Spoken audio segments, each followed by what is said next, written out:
Boa noite, gente. Bem-vindo ao podcast Piloto Fernando Aniceto. Obrigada mais uma vez por estarem conosco.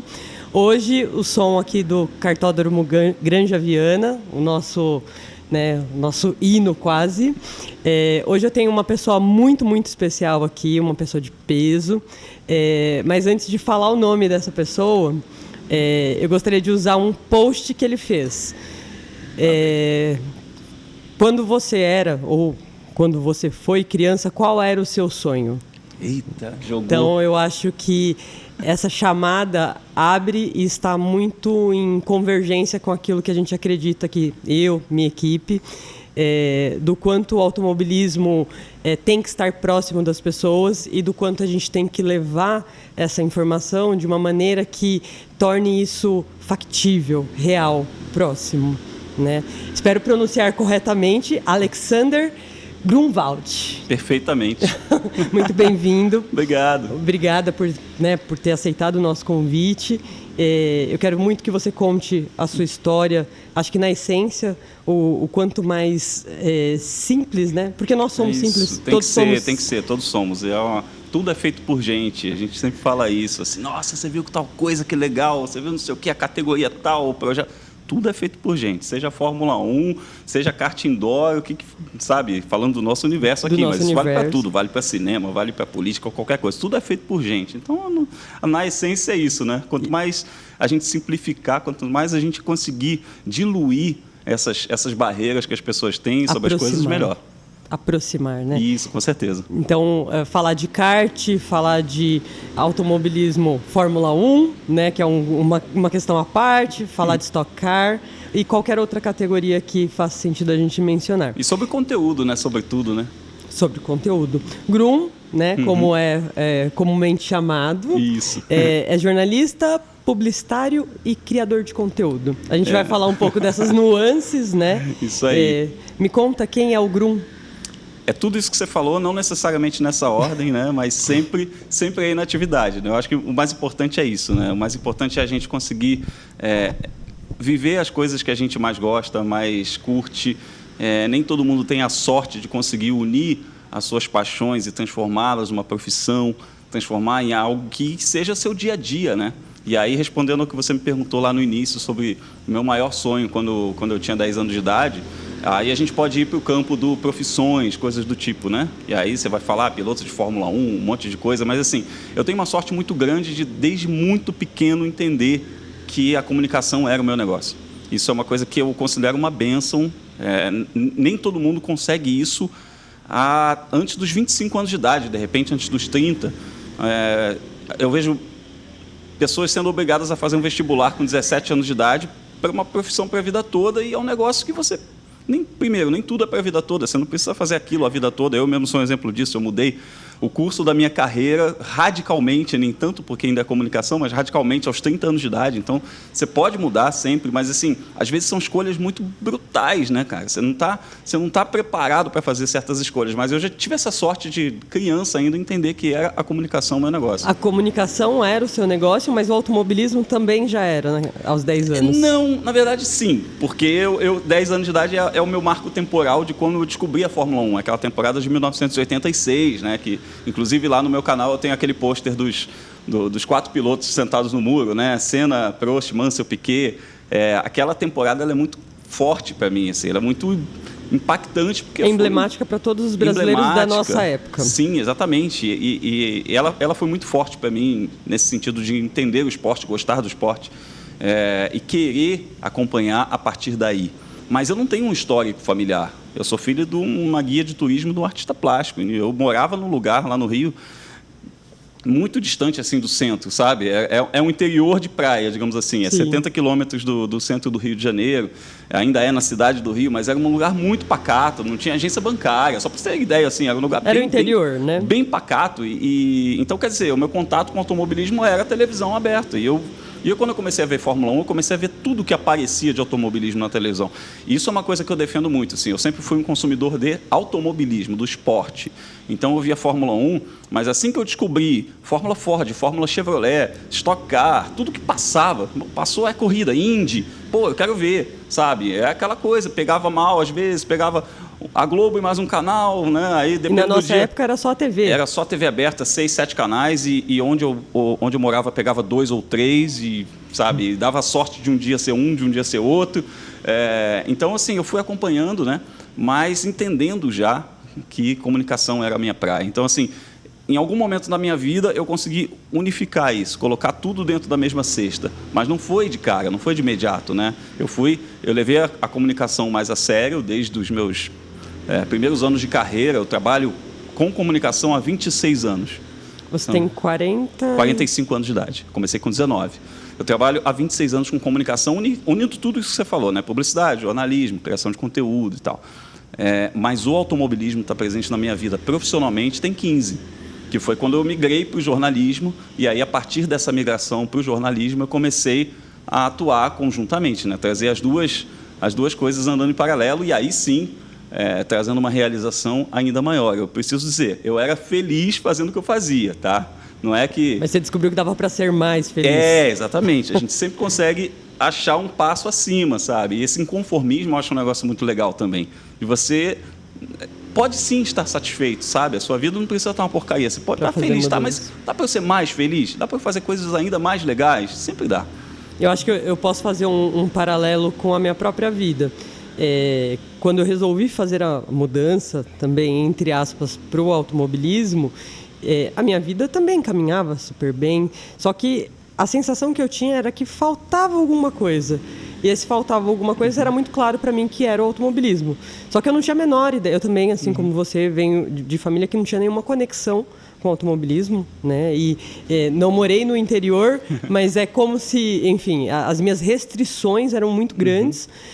Até uma coisa geracional, né? É uma coisa que hoje a gente fala assim, pô, eu quero ter contato com não sei quem, manda uma DM. Pronto. Assim, chegou. A nossa vida, eu até mencionei isso outro dia numa entrevista, pô, como é que eu cheguei no Reginaldo Leme a primeira vez? Falando de 16, 17 anos atrás. Cara, uma volta que eu dei, que eu fui num professor que conhecia não sei quem, que não sei o quê, no jornalismo, e chegou no Reginaldo, sabe? Teoria do sexto grau. É um negócio assim, muito louco. Hoje você fala, você manda um direct, oi Regi, tudo bem? E ele, solícito como é, gente finíssima como é, responde. E aí também mora um pouco aquela coisa que a gente até estava conversando um pouco antes da gravação de acessibilidade, né? Pô, o que você ganha não respondendo, não sendo acessível, sabe? Tá ali a pessoa... É que a gente está descobrindo valor... que não necessariamente é monetário agora, em outras coisas. Essa conexão e essa proximidade que as pessoas numa camada muito alta, começam a ter com as pessoas que estão aqui embaixo, entregando para essas pessoas o resultado na prática, né? Exatamente. Uma coisa existe por causa da outra. Exato.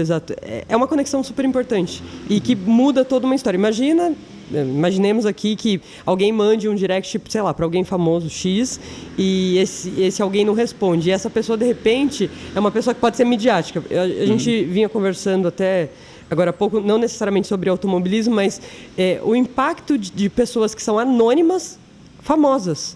Então, assim, você tem, às vezes, sei lá, eu vou citar o que me vem à mente. Uma pessoa que cria uma letra de funk no quarto, publica aquilo e do nada a pessoa tem lá 5 milhões de seguidores. É um anônimo famoso. Sim. Né? Muitas das vezes você fala, mas quem que é mesmo? E aí você vai ver 5 milhões. É isso. Né? E supondo ainda no exercício que eu estou fazendo, essa pessoa manda um direct pro Reginaldo, que seja, e ele não responde, o impacto disso, né? Então, tudo está muito, muito conectado agora. Sim, muito, muito. E a gente tem uma oportunidade hoje que é ímpar, assim. Eu costumo brincar que eu vivi e vivo 2 vidas na mesma vida, né? Porque eu vivi a vida pré-Google, pré-celular, pré-internet. Então, assim, eu fiz trabalho escolar precisando consultar livro.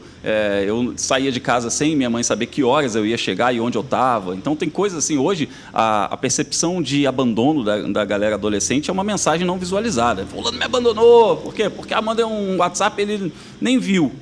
Pô, cara, então assim, a gente está falando assim, de uma realidade que você, possivelmente está presente em qualquer lugar do mundo, né? Você pode ligar numa chamada de vídeo para a pessoa que está no Nepal, que você consegue falar com ela. Então, essa vida que eu estou vivendo hoje, ela complementa a outra vida que eu vivi, nessa vida mais analógica, e me dá parâmetros, me dá valores. É um negócio muito legal isso, trabalhando com comunicação, né? Eu ter esses parâmetros e falar, pô, cara, o valor que a gente dá a isso, o valor que a gente dava aquilo, né?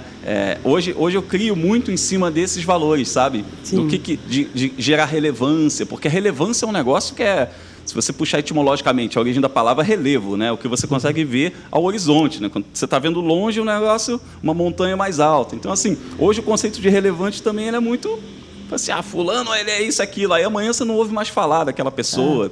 O que ele fez? Você nem lembra direito, sabe? Você lembra da piada que ele fazia, não lembra qual era o trabalho, enfim. A coisa da relevância, o que você vai deixar? O que você vai explicar para as novas gerações? Como você vai ser lembrado? Como o seu trabalho vai ser lembrado? Tudo isso é uma coisa que eu penso legado, muito, né? todos os dias. É legado. Legado. Eu penso todos os dias nisso. Assim, o meu trabalho ele é muito direcionado em como as pessoas vão percebê-lo daqui a algum tempo, sabe? Então, eu hoje faço muita coisa factual. Legal. Mas eu penso assim, daqui a 5 anos eu vou procurar alguma coisa sobre isso que eu estou fazendo, o que eu vou encontrar? Quando a gente não lembrar mais o que está acontecendo. Quando não for o que você está comentando, o que você está falando, não for mais assunto de mesa de bar, vamos lá atrás, tem um vídeo sobre isso. Esse vídeo vai ser completo, esse vídeo vai ter os dois lados da história, esse vídeo vai trazer uma informação de fato que seja relevante para quem nunca ouviu falar sobre aquilo. Então, a criação de conteúdo passa por tudo isso, né? Não é só fazer um meme sobre algo que todo mundo entendeu o que é e vai rir porque tem a referência. E se a pessoa não tiver referência, como é que vai ser? Né? Então, a comunicação ela também tem essa missão, né? E eu, enquanto comunicador, eu penso muito nisso sempre. Ser didático, sabe? Pegar pela mão quem não entende. A gente tem que ter um cuidado muito grande quando a gente lida com o nicho de não chamar de idiota quem entende. Então, você não pode ficar explicando de uma maneira que o cara fala, tá, isso eu já sei, tá, e aí? Você precisa dar a ele aquela coisa de, vira contexto para quem já sabe. Eu assumo de um negócio que eu já entendo muito, que legal. Baita conteúdo legal. Agora, quem não entende nada, não pode boiar. E aí a gente precisa passar para a pessoa que entende mediano, que quer entender mais, que talvez não quisesse entender muito, mas está interessada, para a pessoa que não entende nada. Então, assim, a comunicação ela tem que trabalhar em camadas. Se você consegue para equilibrar isso? Se for bem feito, você faz. Se for bem feito, você consegue trabalhar todas as camadas satisfatoriamente. E aí é aquela história, você já viu um filme da Pixar, né? Claro. A Pixar traz muito essa coisa, né? Você vê, por exemplo, um clássico, A Era do Gelo. Uhum. Você coloca lá, a hora que a menininha está andando lá nas geleiras e tal, e tem uma nave espacial congelada lá, que ela faz assim, né? Né? Cara, para a criança que está vendo que não tem a referência do Star Trek, passou batida lá, deu um tchauzinho para a nave espacial. Para o adulto que está vendo com a criança, que conhece aquele negócio, já é uma piada para ele. Então, assim, você precisa permear essas camadas, você precisa ter isso até para aprender quem está vendo, quem está lendo, quem está assistindo, porque fala, é algo que só eu peguei. O cara dá aquela, sabe, essa informação aí, eu que sou entendedor, peguei. Agora, quem não é entendedor, quem não é o super conhecedor do negócio, assistiu ao negócio e saiu muito satisfeito. Que foi algo que você vinha falando sobre os entusiastas e os técnicos. Entusiastas e especialistas. Especialistas. Isso. Tem um pouco disso. Tem um pouco disso. Porque o entusiasta é o cara que gosta muito do negócio. Mas não necessariamente ele sabe lidar com aquele negócio para terceiros. Então, assim, ele lida com o consumo próprio como referência. Então, o padrão dele, do que é... Por exemplo, onde que a Fórmula 1 tem que passar? O cara fala, aplicativo em inglês, porque é assim que eu assisto. Aí você fala, cara, mas assim, se a Fórmula 1 só passar no aplicativo em inglês, 0,0 alguma coisa % da população vai assistir. E aí você sabe o que vai acontecer com a Fórmula 1? Vai virar um ultra nicho que o que você quiser fazer a respeito disso vai ser caríssimo e vai ser um negócio que as pessoas não sabem. Você não vai conseguir conversar com ninguém sobre o assunto, que vai virar tem que ter TV aberta. Aí esse sujeito vai e vira na TV aberta e fala assim, o narrador está lá falando carro vermelhinho, todo mundo sabe que a Ferrari é vermelha. Nem todo mundo, querido. Então, assim, hoje a gente está falando com uma geração que não sabe nem o que é TV aberta. Ele liga lá, tem 600 canais, então ele não sabe a diferença entre o Animal Planet e a Globo. Está tudo no mesmo balaio, está tudo no mesmo cardápio, entendeu? Então, assim, ele não sabe que saindo do mundinho dele, onde ele está no condomíniozinho que o papai pagou a TV a cabo, etc, etc, etc, se ele for um pouquinho mais longe, vai ter um sujeito que só tem uma TV aberta com 5 canais e que se não estiver passando ali, ele não vai nem saber o que é, ele não vai nem saber quem é o Lewis Hamilton, entendeu? Então, assim, a gente hoje precisa entender que o especialista, ele é aquele cara que precisa falar com todo mundo, entender para quem ele está falando, com quem, por quê, qual é a mensagem que ele precisa passar, por que é importante você falar de certa maneira, de um jeito, né, de um jeito em certa situação, de outro jeito em outra situação, ou dos dois jeitos, equilibrando os pratos aqui e ali. A própria TV aberta, quando você fala de Fórmula 1 na TV aberta, é isso. Você está falando com um cara que vai ver as corridas, seja 5 da manhã, seja meio-dia, seja 4 da tarde, seja 9 da manhã, seja na Malásia, seja nos Estados Unidos. Ele vai ver todas. Aquele cara está lá. Agora, uma corrida que é 4 da tarde vai pegar um público diferente de uma corrida que é 9 da manhã. Exato. Que vai pegar um público diferente de uma corrida que é 4 da manhã. E você precisa dialogar com essas pessoas. Você vai trombar com um cara lá que queria estar vendo futebol e, de repente, viu a Fórmula 1, entendeu? Ou alguém que estava querendo almoçar e tem a Fórmula 1 passando. Então, assim, exemplo, talvez, da corrida dos Estados Unidos, né? Que é à tarde. 4 horas da tarde. É outro público. Então, assim, você precisa dialogar. Você precisa trazer uma pluralidade maior na tua comunicação, no teu discurso. Porque a boa comunicação é aquilo. Tem gente que de uma maneira muito arrogante, fala assim, eu não sou responsável pelo que você entende, sim pelo que eu digo. Não, você é responsável sim pelo que a pessoa entende. Porque a comunicação, ela é emissor e receptor. Se chegou lá, na outra ponta, e você não entendeu, parte da culpa é minha. A mensagem não foi feita da forma que deveria. E eu preciso entender que, bom, beleza, eu sei que eu expliquei direito, mas talvez eu precise explicar de novo. E aí você vai e remonta aquela sua maneira de explicar as coisas para que a pessoa entenda. E às vezes o entender vai numa de carrinho vermelhinho, sim. Sabe? Você fala o carrinho vermelhinho, aí a pessoa fala assim, entendi. Não adianta você falar Vettel, falar alemão, falar Hamilton, falar britânico, falar equipe não sei o quê, o heptacampeão, o Will. Às vezes a única referência que a pessoa tem é a cor do carro. E aí, se você souber explicar, né, às vezes o menos é mais. Fazer as conexões. Eu não quero perder esse ritmo que a gente está, a gente vai voltar na sua história, mas acho que o grande ponto nesse momento, nós somos de uma geração onde a gente tinha brasileiro correndo na Fórmula 1, a gente tinha o automobilismo em alta, se bem que agora no Brasil a gente está percebendo um processo de ascensão novamente do automobilismo, mas o que eu percebo, e é só uma sensação, a Fórmula 1, o automobilismo, eu vou considerar um pacote porque na cabeça da maior parte das pessoas que se falam fãs de automobilismo, elas estão olhando só Fórmula 1. Né? Exatamente. O que eu percebo é que uma boa parte das pessoas não acompanham há muitos e muitos anos. São algumas coisas aí dentro disso que você falou. Primeiro, a questão de fã de Fórmula 1, fã de automobilismo. Eu, outro dia, arrumei uma sarna para me coçar no Twitter, porque eu falei, fã de automobilismo que só gosta de uma categoria. E aí nenhum fã de Endurance ficou pé da vida, nenhum fã de Indy ficou pé da vida, só os de Fórmula 1. Né? E eu não falei nem a categoria. Mas assim, o que acontece hoje? Tem uma galera que vê Fórmula 1 e fala, eu entendo de automobilismo. Tá, mas você sabe o que é Le Mans? Você sabe o que é Indianápolis? Você já viu a Stock Car? Não sabe nada sobre Fórmula 1. Então eu falo, desculpa, você não é fã de Fórmula 1, você não é fã de automobilismo. Não tem problema você ser só fã de Fórmula 1, nenhum. Eu tiro por mim, eu adoro Copa do Mundo. Copa do Mundo chega, eu vejo todos os jogos, eu acordo de madrugada, se for em outro país, sabe aquela coisa? Mas acabou a Copa? Álbum de figurinha, acabou a Copa, eu fico 4 anos sem ver futebol. Eu não sei nem o que está acontecendo, eu não sei nem se meu time está na Série A ou na Série B, sabe aquela coisa? Aí chega a Copa do Mundo, eu falo, caraca, não sei o quê. Pô, mas você viu que time tal está bem porque foi bem na Euro. Eu falei, mas não vi a Euro, sabe? É uma boa analogia mesmo. Eu vejo só a Copa do Mundo. E aí eu não tenho o direito de chegar e falar assim, eu entendo. Eu sou fã de futebol. Eu não sou fã de futebol, eu gosto de Copa do Mundo, entendeu? Então, assim, se está muito claro, por exemplo, tênis, cara, vou tirar do futebol, eu adoro Roland Garros, sabe? Eu acho mágico. Eu não vejo nenhum outro Grand Slam. Eu só vejo Roland Garros.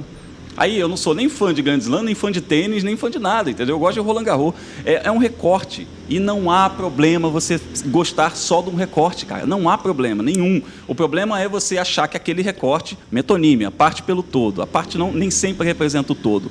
E aí a galera entra numa de que, eu entendo de automobilismo. Aí vamos de novo para o papo do entusiasta. Né? O cara que acha que no recorte dele ele está entendendo sobre tudo. E aí eu falo, gente, vai estudar um pouquinho, vai conhecer um pouco mais, assim, sabe? Talvez, dê uma chance, talvez você goste da Stock Car. Tem gente que fala assim, eu não gosto de turismo. Beleza, você já viu Indy? Você já viu Super Fórmula no Japão, baita campeonanato?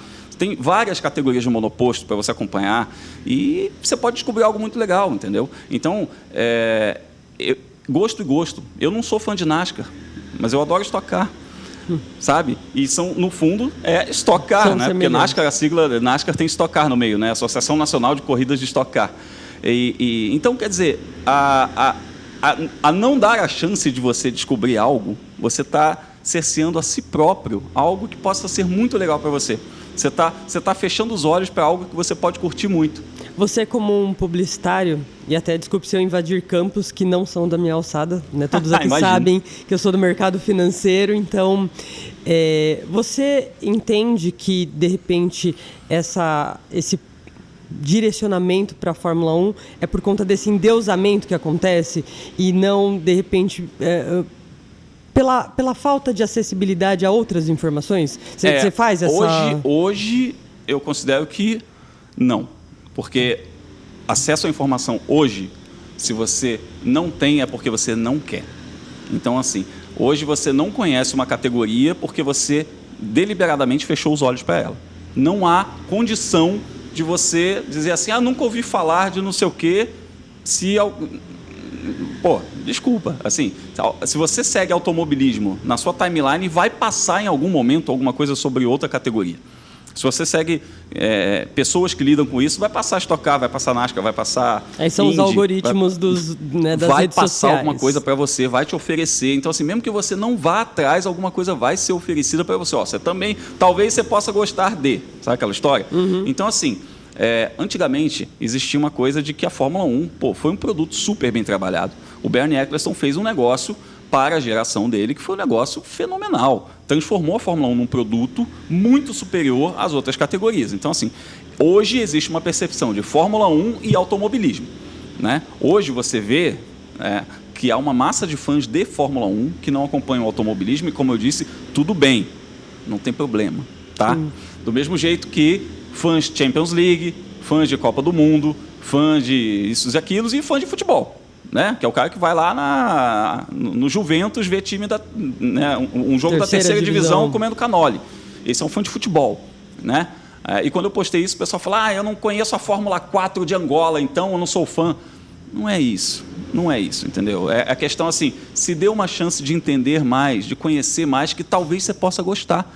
E aí, se você não gostar, ainda assim, se você não gostar de nada, tá tudo bem, entende? Mas assim, não significa que você, gostando e entendendo só de uma coisa, você automaticamente é um especialista em tudo, né? Aí essa questão da Fórmula 1 também, no Brasil, passa por outro ponto, que é o nosso sucesso na Fórmula 1. A gente teve um período de 1972 a 1991, que são 20 temporadas, em que a gente teve 8 títulos mundiais, fora os vices e fora os bailes, né?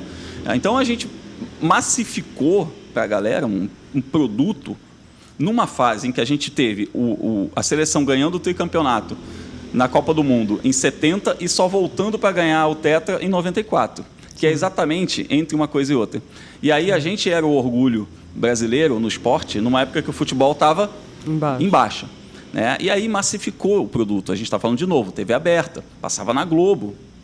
Imagina você ter uma geração que tem, dos 4 melhores do mundo, 2 são brasileiros, sendo que um deles, né, é considerado ali, em qualquer eleição que se faz no mundo inteiro, o pessoal coloca o Senna como o maior de todos os tempos. Então, a gente está falando de uma época muito difícil de você competir em qualquer coisa. Eu não estou falando outro esporte, não. Estou falando outro tipo de atração. Se você colocava um programa de música concorrendo com a Fórmula 1, era difícil bater.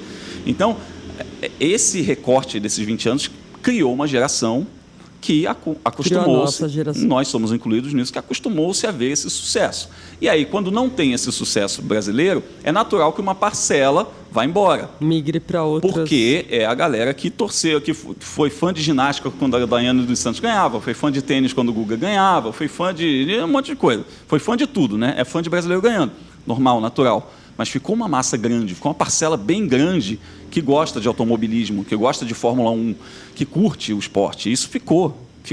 Na verdade, assim, nesse inteirinho a gente teve o Barrichello e o Massa, ainda que representaram durante um bom tempo o Brasil, só que não talvez com a personalidade que nós nos acostumamos a ver naquela fase. Com contextos diferentes também, né? Então a gente está falando de uma geração em que não é que só um segundo lugar, né, não significava... Preencheria, mas assim, vencer corridas não preencheria.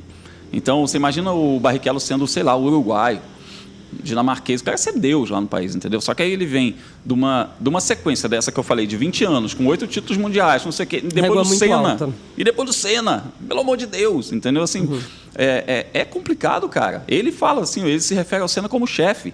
Que é, tipo, pô, ele é o primeiro a falar assim, pô, o cara tá lá na outra prateleira, entendeu? Então, assim, não dá pra gente cobrar do cara algo similar. Não dá pra cobrar de ninguém, nem dele, nem de qualquer outro piloto, de qualquer outra nacionalidade, tá? Então, só que o brasileiro naquela coisa fala, isso não me serve mais. Por que não serve mais? Sabe? É uma visão um pouco perversa disso. E o automobilismo, cara, é um esporte tão plural, tão rico, com tantas variáveis, que quando você entende o esporte, você não precisa nem ter brasileiro lá. E essa galera que entrou hoje, aí eu vou defender a galera que eu bati agora há pouco, eu vou defender a galera que eu chamo de geração do Drive to Survive, né? Que é uma galera que entrou pelo esporte porque entendeu que o esporte é legal. Sim. Muita gente fala comigo assim, eu vi o Drive to Survive, eu não imaginava que os chefes de equipe se odiassem tanto. Aí eu falei, você acha que é tranquilo então, né? Que, né? Você imagina que assim, no mundo corporativo é tudo lindo, né? No mundo corporativo é briga de foice, cara. E lá é a mesma coisa, você está falando de bilhões, né? Que são gerados, movimentados ali. A série fomentou muito... Se compartilhou conhecimento, porque você mostrou o real da coisa, né? A história do aproximar. Sim. E isso trouxe as pessoas novamente para se aproximarem. Mas ainda assim, acho que aquela coisa de ser tão endeusado faz com que... Aí é só sensação também, de novo. Né? Tá tão longe da minha realidade, deixa para lá. Mas tudo isso passa pelo storytelling também. O estar longe da realidade e o estar perto vai do quanto a pessoa sentiu e assimilou daquilo que ela viu. Então, o Drive to Survive, por exemplo, tem gente que se acha íntima da Fórmula 1 por causa disso. Que, eu vi lá, mostra por dentro da equipe, conheço tudo. Nunca pisou no autódromo. Assim, não é? Aí eu outro dia perguntei, e aí, você já foi no autódromo? Não, Fórmula 1 é muito caro. Eu fui refazendo a pergunta. Você já pisou no autódromo? Não, mas aqui Fórmula... Esquece Fórmula 1, eu não estou falando de Fórmula 1, eu estou perguntando se você já entrou no autódromo, se você já viu um carro de corrida de perto, de qualquer categoria, em qualquer lugar do mundo. Se você já entrou, já ouviu um carro de corrida passando. Não. Então, você está íntimo do negócio que foi levado a você através de um storytelling, de um roteiro, de uma edição muito boa, que te fez se sentir ali dentro. É o que a gente chama de experiência cinema. Né? Quando você entra no cinema, apaga a luz, não sei o que, você entra no filme. Tá, mas assim, é a sua realidade? Não é a sua realidade. Mas o automobilismo pode ser a sua realidade se você quiser. Você não depende da série da Netflix para você ter aquilo na sua vida. Né? E aí que vira a chavinha. E aí que eu pego no pé da galera e pego no pé mesmo. Eu sou chato. Eu falo assim, não, porque não sei o quê, que automobilismo é muito... Eu falei, cara, você já tentou ir a um autódromo? Não sei nem se dá para entrar. Você já perguntou a alguém se dá para entrar? Você já foi lá? Você já tentou? Cara, você vai no Campeonato Paulista, é super acessível, e a gente está falando de Interlagos, a gente está falando do maior templo do automobilismo brasileiro. Cara, a primeira vez que eu entrei em Interlagos foi no show do Kiss, que eu morava no Rio ainda. Eu eu trabalhava numa rádio, a gente fez uma promoção e tal, e eu era um dos responsáveis por levar os fãs que iam no show. E eu fui lá, né, todo responsável, todo não sei o quê, entrou no show, eu era fã, né, também, né, óbvio, né. A galera foi lá para frente, não sei o que e tal, e eu comecei a andar para trás, assim, porque a gente estava ali no Laranjinha, eu fui andar para perto do guarda-reio para pegar brita, levei e botei no bolso, para levar brita de Interlagos para casa, porque eu queria aquilo, sabe? Eu falei, nossa, que legal, cara, eu estou levando um pedaço de Interlagos comigo. Gente, eu não posso contar, mas eu já fiz isso também. Então, mas aí, não é legal? Você não se sentiu bem fazendo isso? É um pedaço de um pedaço do negócio. Aí o cara veio e falou assim, não, eu nunca fui porque a Fórmula 1 é caro. Amiguinho... Você não precisa de Fórmula 1 para ser feliz, cara. Isso vale para quem corre e para quem não corre, sabe? Vai lá, entende, curte. Aí você vai chegar, você vai ter acesso, de repente você descobre que você tem acesso a tudo. Que você pode sentar do lado do carro ali, olhar o carro, conversar com o piloto. E eventualmente até sentar no carro e andar. Eu conheço gente que começou carreira de piloto assim. Foi acompanhar um amigo, sentou lá, não sei o que, papapá, não sei o que. Quer testar? Aí o cara testou, no semana seguinte estava correndo. Então, assim, o automobilismo, como qualquer outro esporte, não é inacessível. Ele é caro, é outra coisa. Aí é outro papo. Mas assim, não, inacessível... E é caro para quem corre. Né? Foi muito legal você colocar da sua ida através do show, mas hoje em dia, salvo esse período de pandemia, que ainda tem um processo de restrição por conta do Covid, Arquibancada é gratuita. Aliás, vamos mencionar novamente. Interlagos é um parque público, né? Então é municipal. Você pode ir lá, pode assistir a sua corrida, Sim. pode acompanhar. De repente, e dependendo de qual é o campeonato que está acontecendo, você pode visitar os boxes. Sim. E para aqueles que forem me visitar, podem entrar no carro também. É simples. E assim, a gente está falando do automobilismo, mas você quer fazer uma realidade ainda mais simples? A gente está no cartódromo da Granja Viana. Cara, qualquer um pode entrar aqui. Exato. E aí você está falando, mas para correr de kart de aluguel? Se você quiser vir se divertir com seus amigos, fechar uma bateria de indoor, aí eu até forma falo para as mais pessoas, democrática. É isso, é igual o paintball. Você vai brincar com seus amigos, a mesma coisa. Você vai lá, tem um macacão aqui, tem um capacete, você brinca de ser piloto. Legal. Mas eu quero ver uma corrida. Tá? Fica. Como assim fica? Não, fica que você vai ver, tem campeonato daqui a pouco. Isso aí. É. Cara, eu conheci o Caio Collet quando ele tinha 8 anos de idade. Gianluca Petekoff, Felipe Dugovich, esses meninos tudo. Por quê? Porque eu estava no cartódromo. Não necessariamente trabalhando. Então, assim, às vezes eu vinha trabalhando, às vezes não. Às vezes eu vinha acompanhar. Mas o que você faz? Você tem que pagar ingresso? Não tem que pagar ingresso. Você tem que chegar. E aí você vai ver os futuros pilotos brasileiros da Fórmula 1, crianças, porque você só estava na hora certa, no lugar certo. Só isso. Mas como é que eu vou saber? Hoje na internet você entra lista de inscritos. Você vê qualquer campeonato, vê o Campeonato Paulista Brasileiro, você vê a lista de inscritos, beleza, vai lá. Mas é interessantíssimo esse ponto, porque quando a gente fala dessa barreira que ficou em torno do automobilismo, foi uma barreira criada. Não sei se propositalmente ou não, mas você quer ver que assim, não é condição social, não é falta de informação, não é falta de acessibilidade, que seja ela qual for. Eu acho que às vezes passa por uma coisa de não dá para eu ir mesmo, né? Tipo, a galera às vezes tem essa muleta, sabe? Não tem na minha cidade. A gente não precisa ir muito distante. A gente tem o nosso patrocinador aqui, o restaurante Capito. Um dos sócios contou para nós que ele nunca foi no autódromo. E ele perguntou, como faço para ir? Você vê que assim, realmente foi criada uma barreira, e aí a gente tem que desconstruir essa barreira. Sim. Porque o automobilismo precisa de novos fãs, sim, novos pilotos, e precisa entregar para as pessoas, para algumas que já gostam, só por gostar, como nós começamos a gostar de automobilismo, aqui, o esporte está aqui, é seu. E a gente está falando de fã, mas eu vou cavar um pouquinho mais para continuar sendo chato. Hoje todo mundo é produtor de conteúdo, todo mundo cria conteúdo. E aí a gente está vendo uma galera que nunca pisou num autódromo, não sabe o cheiro de um carro de corrida, criando conteúdo sobre automobilismo. E aí você fala, o que você entende disso daí? Não, eu vejo Fórmula 1, vejo Drive to Survive, eu vejo não sei o quê. Você sabe como é que é um carro de corrida de perto? Você já viu qual é a altura dele, como é que é o cheiro, como é que o piloto se comporta, como é que o piloto entra no carro, como é que a equipe trabalha, como é que o engenheiro não sei o quê. Não é o que a Netflix te mostrou. Aquilo ali não é a vida real. Mas você não sabe que não é a vida real, porque você nunca se deu ao trabalho de ir lá ver como é. E aí, de novo, se você é fã, você pode ficar no seu sofá e tudo bem. Se você vai criar conteúdo para ensinar as pessoas a respeito daquilo, você tem a obrigação de sair de casa e ver como é de perto. Sabe? Obrigação. Porque quem cria conteúdo, quem faz aquilo que vai ser consumido pelas pessoas como verdade, essa pessoa tem responsabilidade no que ela está fazendo e falando. Então, ela tem que ir em loco, ver como é que é. Ou, não deu para ir em loco, liga para saber como foi. Ou, entende? É isso que eu estou falando. Aí entra a responsabilidade jornalística. Existe hoje um processo de demonização do jornalismo, infelizmente, no mundo, não é só uma questão no Brasil. E aí a gente tem que se perguntar, amiguinhos, quem é que ganha com essa demonização do jornalismo, sabe? A imprensa isso, a imprensa aquilo. Tem gente que está muito incomodada com o que a imprensa de fato faz, entendeu? Então, porque o papel da imprensa...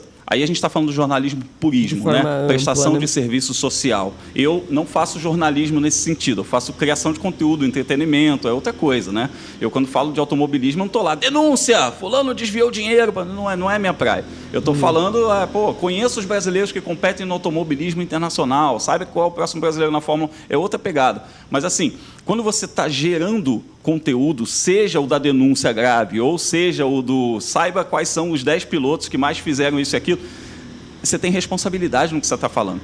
Se eu meter um conteúdo no ar os 10 pilotos que mais rodaram na temporada 2021 da Fórmula 1. Aquilo vai se tornar uma verdade. Aquilo vai se tornar uma verdade. E eu tenho que checar aquilo. Eu sou o responsável pelo que eu levei ao ar, entendeu? Porque talvez uma outra pessoa vá lá e fala, pô, mas eu acho que o Mazepin não foi o que mais rodou, não, foi o segundo. Né? E se tiver alguém que cheque, ótimo, é lindo, eu adoro.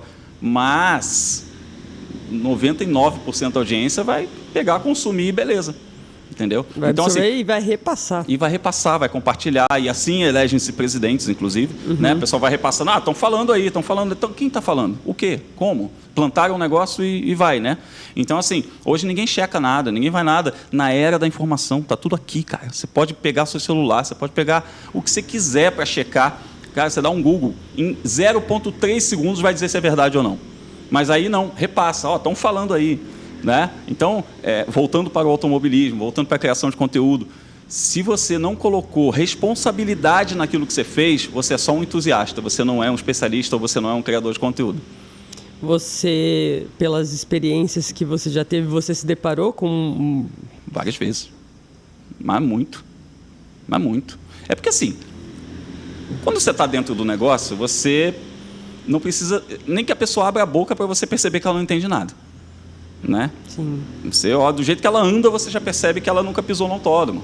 Né? Ou eu tô brincando, dando exemplos meio bobos, assim, mas é assim. Você falou que você lida com o mercado financeiro. Quando alguém fala uma groselha, você olha e fala... Né? É óbvio. Tipo, você vai notar aquilo. Só que eu sou especialista, eu percebo.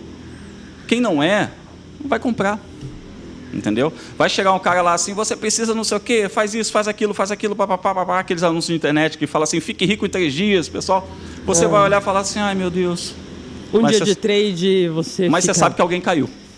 Entendeu? Sempre cai. Sempre cai. Você acredita muito nos milagres. E eu vejo muito isso. Eu vejo gente que, tipo, o exemplo real que eu dei. O cara nunca saiu do sofá, o cara nunca pisou no autódromo tem um canal sobre automobilismo, eu sou não sei o quê, é influencer.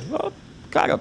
Assim, eu não posso, eu sou o primeiro a falar assim, crie conteúdo, sabe? Eu junto jovens profissionais que estão começando no mercado, e não só de jornalismo, tá? Até a galera de fotografia, engenharia, de várias áreas, assim, para trazer debates, assim, o pessoal fala dicas, mas eu falo sempre que é conversa. Uhum.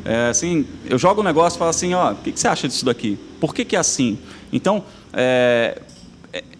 eu trago essa conversa justamente para mostrar que ser pedra é fácil, vai ser vidraça.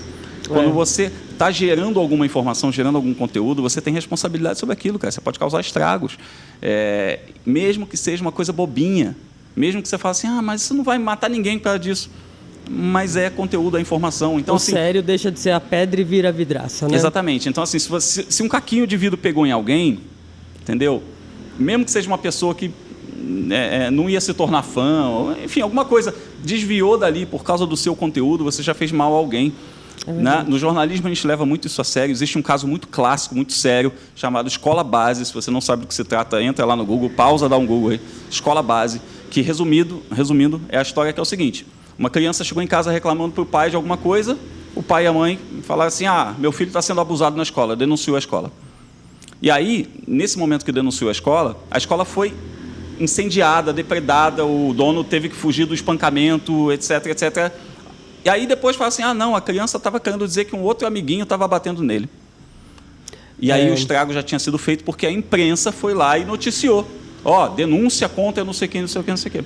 Entendeu? Então, assim, nesse momento que a imprensa botou holofote em cima do negócio, virou verdade para as pessoas. Tá? Então, a gente tem muito cuidado com tudo por causa disso. A imprensa, ela tem um papel muito fundamental nas coisas. Então, tudo que você fala, tudo que você faz, sabe? Insinuar é um negócio muito complicado. Falar sem prova é um negócio muito complicado. Então, por isso que entra a diferença do especialista para o entusiasta. Porque o entusiasta vai falar, aquele não sei o que, não sei o que. Eu falo, então, eu também acho, mas eu não posso dizer. No tocante a esse princípio de responsabilidade, o que, na sua visão, você acha que poderia ser feito para que a gente aproxime, de fato, o automobilismo de todos? Tem uma fórmula mágica para isso? Não tem uma fórmula mágica. Na verdade, o que eu penso que poderia ser feito é isso que eu falei há pouco, que quem cria conteúdo ter mais responsabilidade e viver mais o esporte. Porque se essas pessoas, se o sofazeiro, como eu chamo, vivesse mais o esporte um pouquinho, o conteúdo dele já ia mudar. Ele já ia fazer o negócio de uma maneira um pouco diferente. E aí a audiência já ia se retrabalhar, já ia entender melhor as coisas e fazer o próprio rumo do esporte mudar um pouquinho. Porque cria-se uma glamorização em cima de um produto, que é a Fórmula 1. Sim, sim. Né?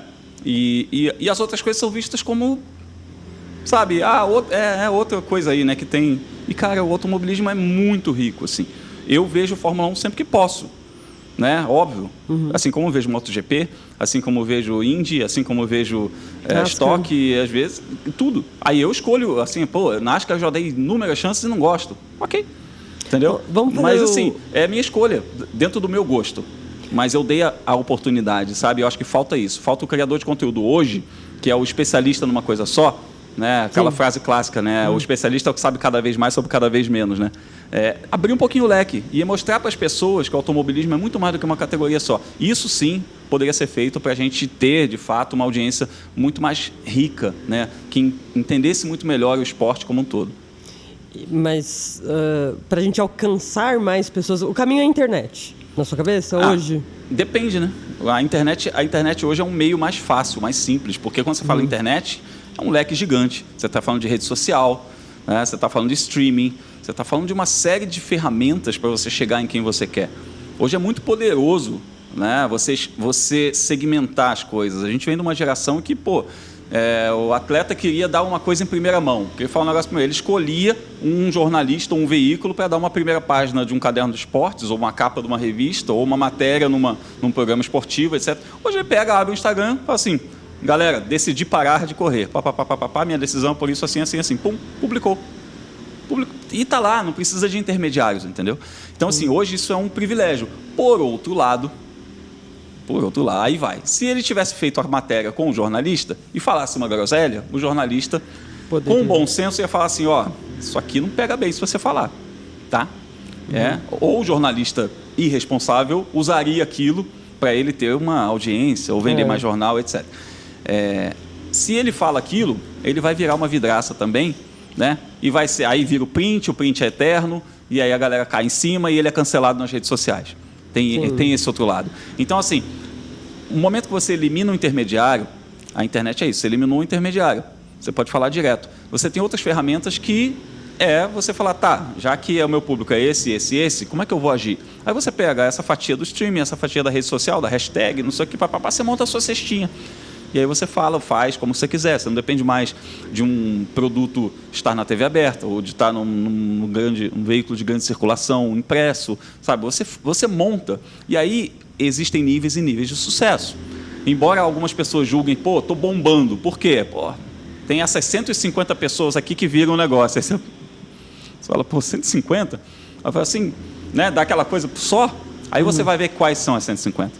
Entendeu? Eram aquelas que deveriam ver o negócio. Aí você fala, não adianta nada estar com 150 mil ou 150 milhões se o que importa para consumir aquilo ali são 150, aquelas 150. Sacou? Então, a quantidade não significa mais qualidade. Não. Você hoje precisa entender, segmentar, cortar e falar, eu preciso estar direcionado para quem eu quero. Eu preciso ter 20 milhões de pessoas assistindo para eu conseguir vender um patrocínio de 100 milhões. Beleza, aí você vai, TV aberta, isso aqui. Fala, não, a verba do cliente é de 20 mil. E ele precisa que eu tenha um grupo engajado de 100 pessoas. O que é engajado? Que compre camiseta, que faça isso, consuma o produto, vá no evento, etc, etc. Eu fecho 100 pessoas. Você fecha 100 pessoas. Tranquilo, entendeu? E aí, assim, a gente atinge o objetivo desse cliente que tem aquela verba. Aí um dia, se aquele cliente, em vez de 20 mil, tiver 200 mil, tiver 2 milhões, etc., ok, a gente trabalha outros níveis, né? Mas, assim, dentro daquele nicho que você precisou, você atingiu 100%, sabe? Então, o nível de sucesso também está muito relacionado sucesso e fracasso está relacionado com expectativa e resultado. Exatamente, expectativa e resultado, é isso mesmo. Então, se você consegue atingir aquilo para o qual você planejou, se propôs, está lindo. Vamos voltar de novo lá na sua história. Você começou como... a gente entrou na vibe da Fórmula 1, porque tava uma conversa tão... que não tinha como perder ali o endereçamento, né? Mas volta lá, você é publicitário de formação, seguiu a carreira em agência... E aí, depois conta como que você foi para Globo e depois a mudança de rumo. São duas mudanças, na verdade, né, dentro dessa carreira de 26 anos. Então, eu comecei com 19 anos na publicidade, eu tenho uma formação em publicidade. E eu comecei muito cedo como redator, depois diretor de criação e tal. E fiz a minha carreira trilhando ali com agências médias e tal. Eu nunca curti muito a ideia de agência grande por uma questão conceitual, assim, né?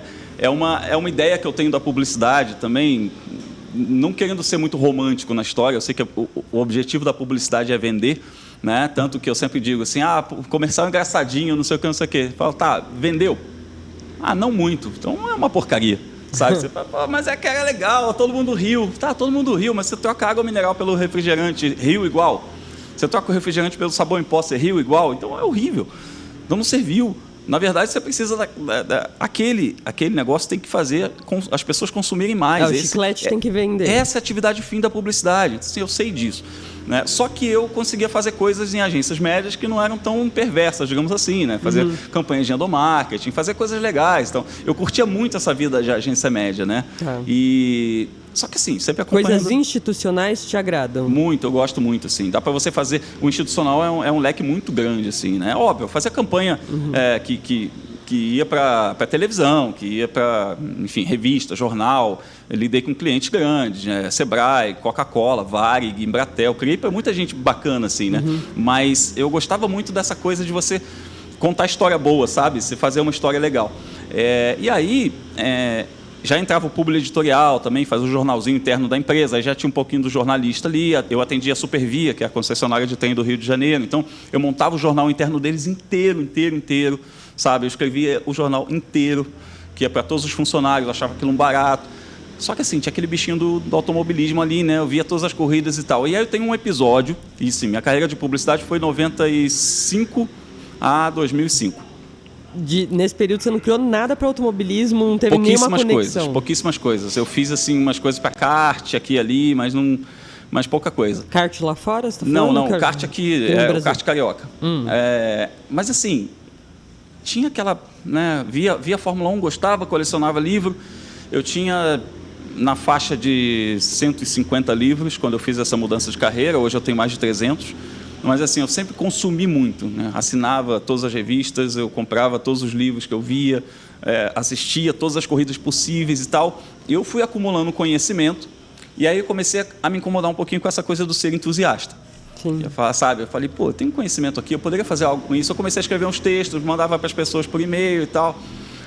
Vou fazer um parênteses, por favor. Desculpa. Eu costumo falar para o meu time que o conhecimento ele só vale quando ele está daqui para fora. Sim. Se ele estiver daqui para dentro, conhecimento compartilhado é a chave do negócio, né? Se o conhecimento morre com você, não é conhecimento, né? Então, o que eu fazia era uma coisa assim meio de fã mesmo, sabe? Eu tinha uma relação com o automobilismo que era uma relação de curtir, acompanhar e tal. Aí veio um episódio que esse episódio me marcou muito, que foi em 2003, a gente teve uma corrida em Silverstone em que um maluco invadiu a pista e o Barrichello ganhou. Então, um cara lá com umas faixas, o padre irlandês maluco, protestando, etc, ganhou a corrida, o Barrichello ganhou a corrida, beleza. Aí, fomos para 2004, Atenas, Olimpíadas de Atenas. Eu estou lá assistindo, gosto dos Jogos Olímpicos, adoro os Jogos Olímpicos. Estou lá assistindo a maratona, Vanderlei Cordeiro de Lima liderando, bonitão. Entra o padre irlandês maluco e agarra o Vanderlei. Eu lembro dessa cena. Eu, antes do Vanderlei atingir a grade, eu falei, Cornélio Zoran, o padre irlandês maluco da Fórmula 1. Eu falei isso na hora. Cara, levou 25 minutos para alguém na transmissão falar o nome do sujeito. E é assim, os caras narrando e comentando e não sei o que, lá. E eu assim, gente, o cara da Fórmula 1, e tinha menos de um ano, isso. Eu falei, o cara da Fórmula 1, o padre irlandês. Gente, aí eu comecei a incomodar a família, assim. Falei, os caras não sabem, cara. Passou, ano passado, lá. Aí eu fiquei com aquilo, cara. Aquilo ficou me incomodando. Falei, esses caras que fazem televisão não são super humanos, né? São caras que estão aí sujeitos a erros, etc. Beleza, talvez. Não são aquelas entidades especiais. É o que a gente falou do automobilismo. Não é inatingível. Tá ali. Aí eu comecei a olhar a televisão como algo não tão inatingível. Aí, isso foi meio do ano 2004. 2005, virou um amigo meu para mim e falou assim, pô, você está terminando jornalismo, né? Eu falei, tô. Eu levei 10 anos fazendo minha faculdade. Porque o que acontece? Eu era publicitário, tinha a minha vida de publicitário, só que eu achava que a publicidade não era um negócio sério assim perante a sociedade, não era bem visto. Eu falei, vou fazer uma faculdade para ter um diploma sério. Fiz jornalismo. Só que eu falei, pô, eu ia fazendo, sei lá, 3 matérias por período, ia levando, sabe? É o tempo que eu tinha, tal, a grana que eu tinha. Quando eu estava terminando a faculdade, um amigo meu falou, pô, faça a prova da Globo. Eu dei risada. Eu falei, pô, nunca que eu vou passar nisso aí, imagina. Aí eu fui olhar qual a relação candidato-vaga. Aí que eu ri mesmo, que eu falei, tipo, 80 mil candidatos e, sei lá, 30 vagas. Eu falei, jamais que eu vou passar nesse troço aí. Faz, cara, faz, não sei o quê, você vai trabalhar com automobilismo. Aí sim, aí dá. Eu falei, não, mas não dá não, isso é muito difícil aí e tal. Eu falei, não, mas vai, não. Fiz. É como ir para o autódromo. Aí, exatamente, você tem que tentar. Você tem que ir lá fazer. São 4 meses, 8 fases. E vai passando. Cara, quando eram 80 mil que eu te falei, quando tinham 500, que a moça do RH falou assim, agora está na faixa de 500 pessoas. Eu falei, agora eu não vou morrer na praia, não. Agora eu vou passar nesse negócio. E foi, cara, foi um processo assim que, no início era muito fácil, porque eu tinha 10 anos de carreira, 29 anos de idade, nadava de braçada, né? Chegava molecada de 20, 21, não sei. E eu falava, já fiz isso, já fiz aquilo, coordenei, criei para tal cliente, fiz aquilo. Quando chegou no final, era aquela história assim, por que você está aqui?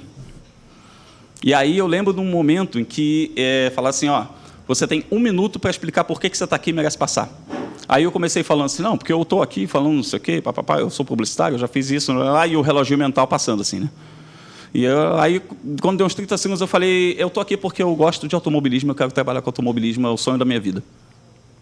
Aí aquele silêncio, aquela coisa, né? Tal, não sei o quê. Aí eu vi as pessoas anotando meu nome, não sei o quê, passei para outra fase. Então, assim, nesse momento que eu escolhi, assim, é aquele momento específico que eu acho que eu escolhi o automobilismo. Eu falei, é por isso. E aí eu entrei no programa de estágio da Globo, em janeiro de 2006, né? Depois desses 4 meses de seleção, entrei e a primeira coisa que o Marcelo Barreto, que era o gestor dos estagiários, me chamou. Ele falou para mim assim, é muito importante que você saiba que isso aqui não é um estágio sobre automobilismo. Você está estagiando no canal esportivo, que é o Sport TV. Você vai fazer tudo que tiver aqui, até automobilismo se aparecer. Mas depende de você virar alguma pessoa, né, para o automobilismo. Eu falei, feito. Então, quer dizer, nesse ano e meio que eu tive de estágio, eu tive que correr atrás. Eu estava no Rio de Janeiro, não tinha nada, não tinha automobilismo. O automobilismo era aqui em São Paulo, era o Linha de Chegada com o Reginaldo Leme, etc. E, resumindo uma história longa, em poucas palavras, eu convenci a direção do Sport TV a passar um mês aqui, que virou 15 dias no fim das contas, no começo de 2007, estagiando no programa do Reginaldo Leme, para mostrar que eu podia fazer alguma coisa com automobilismo. Foi o fim de semana ali da abertura da Stock em 2007, a estreia do Daniel Serra. Ele estreou com pole position. E é até engraçado que quando ele ganhou o Le Mans, 10 anos depois, eu falei para ele, pô, cara, tá vendo? A gente fez uma entrada ao vivo no Sport TV, né? Quando ele ganhou o Le Mans. E aí, antes da gente, assim, esperando para entrar ao vivo, eu com o microfoninho da Globo na mão e tal, ele do meu lado, com o agasalho da Aston Martin e tal, eu falei, pô, cara, 10 anos atrás você era o filho do Chico Serra, estreando na Stock Car, e eu era o estagiário lá tentando virar alguma coisa, né? Agora, olha onde é que a gente está, né? Tu ganhou o Le Mans e eu estou aqui, né, com o microfone da Globo na mão. É uma boa lembrança para você, pelo visto. É uma boa lembrança para você. Excelente, excelente. Então, assim, deu certo pra caramba, entendeu? Eu consegui fazer o negócio virar. Aí, daquele momento, né, do março, abril, até o PAN, que foi quando acabava meu estágio no PAN de 2007, a vida virou inteira ao avesso, eu vim morar em São Paulo. Então, foi esse momento que eu me tornei um jornalista especializado em automobilismo, porque eu entrei, de fato, comecei a trabalhar no Linha de Chegada, que era o programa do Reginaldo Leme, e aí foram 13 anos dentro da Globo. Mas teve algo que te puxou de vez ali, porque inicialmente você foi para fazer o estágio, era para ficar um mês, ficou 15, depois... Não, para fazer, para o programa do Reginaldo, você fala? Uhum. Eu fui igual um louco, né? Eu arregacei, né? Eu cheguei tudo que o Regi falava, se a gente fizesse uma referência ao GP da Espanha, eu falei, Fernando Alonso, não sei o quê, eu jogava, sabe, eu começava a jogar informação, e se fizer isso, fizer uma matéria sobre isso, uma matéria sobre aquilo, aí ele, legal. Aí falava mais um negócio, eu falava no ponto eletrônico na hora da gravação. Regi, em tal ano, não sei o quê. O Regi falava para o convidado. Então, assim, ele se convenceu que eu era uma pessoa que podia estar do lado dele, né? Tanto que é uma relação que evoluiu muito. O Regi é um queridíssimo, né? Eu escrevo no anuário dele já tem 12, 13 anos. Então, é um negócio super legal. E a gente foi desenrolando, né? Foi desenvolvendo ali essa coisa. Então, assim, nesses 13 anos de Globo, eu fiz produção de TV a cabo, produção de TV aberta, web, entradas ao vivo lá no Sport TV. Eu tinha um quadro que ficou 1 ano e meio no ar. O quadro só terminou porque o programa terminou, né? Em 2017 e 2018. Então, é um negócio que eu fiz muita coisa, sabe? Fiz muita coisa. Matéria para Jornal Nacional, matéria para Esporte Espetacular, para Globo Esporte, programa semanal no Sport TV. Tinha muita coisa, produções de transmissão ao vivo da Stock Car. Eu fiz isso por 6 ou 7 anos. Eu era o produtor da transmissão da Stock. Então, aquele cara que fica ao vivo na comunicação, o narrador está lá, o repórter está aqui, fulano abandonou, corre para lá para saber o que aconteceu, fala com o repórter, entendeu? Então, assim, puxa o piloto para...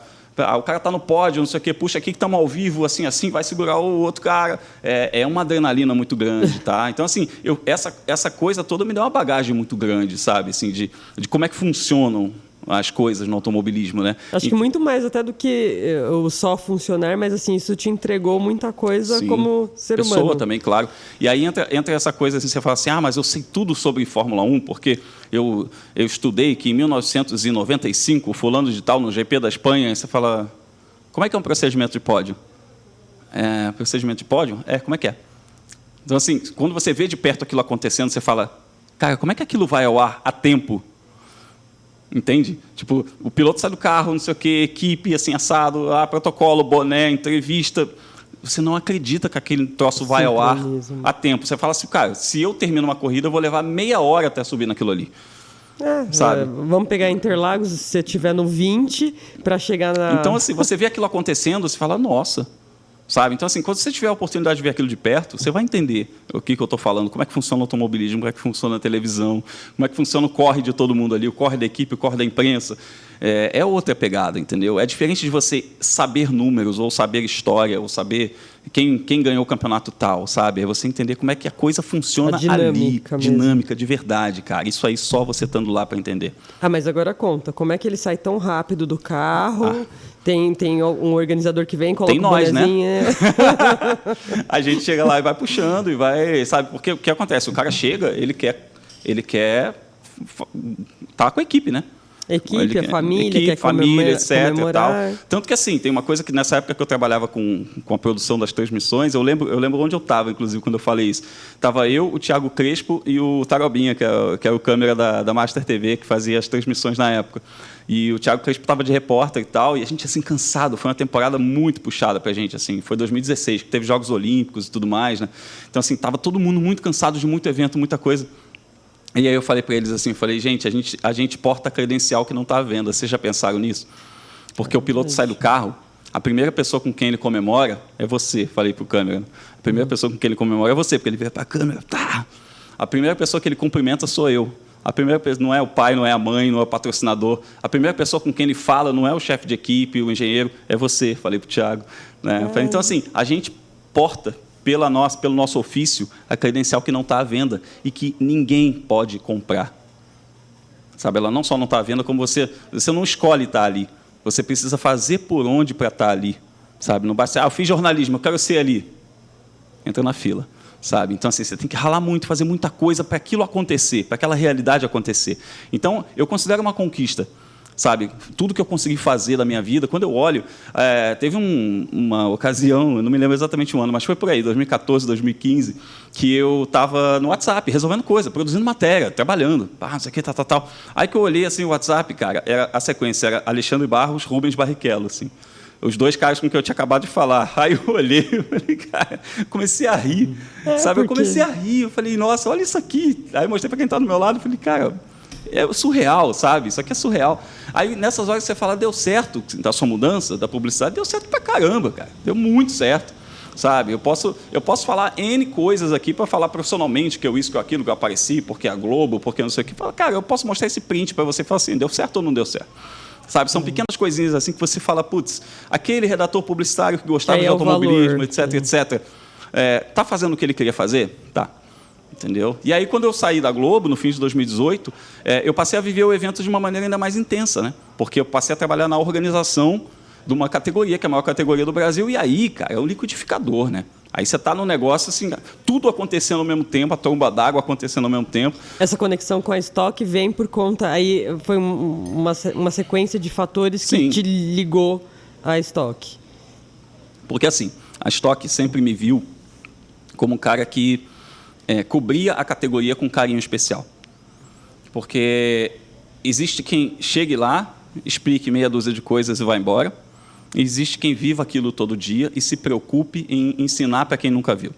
Esse era o meu caso.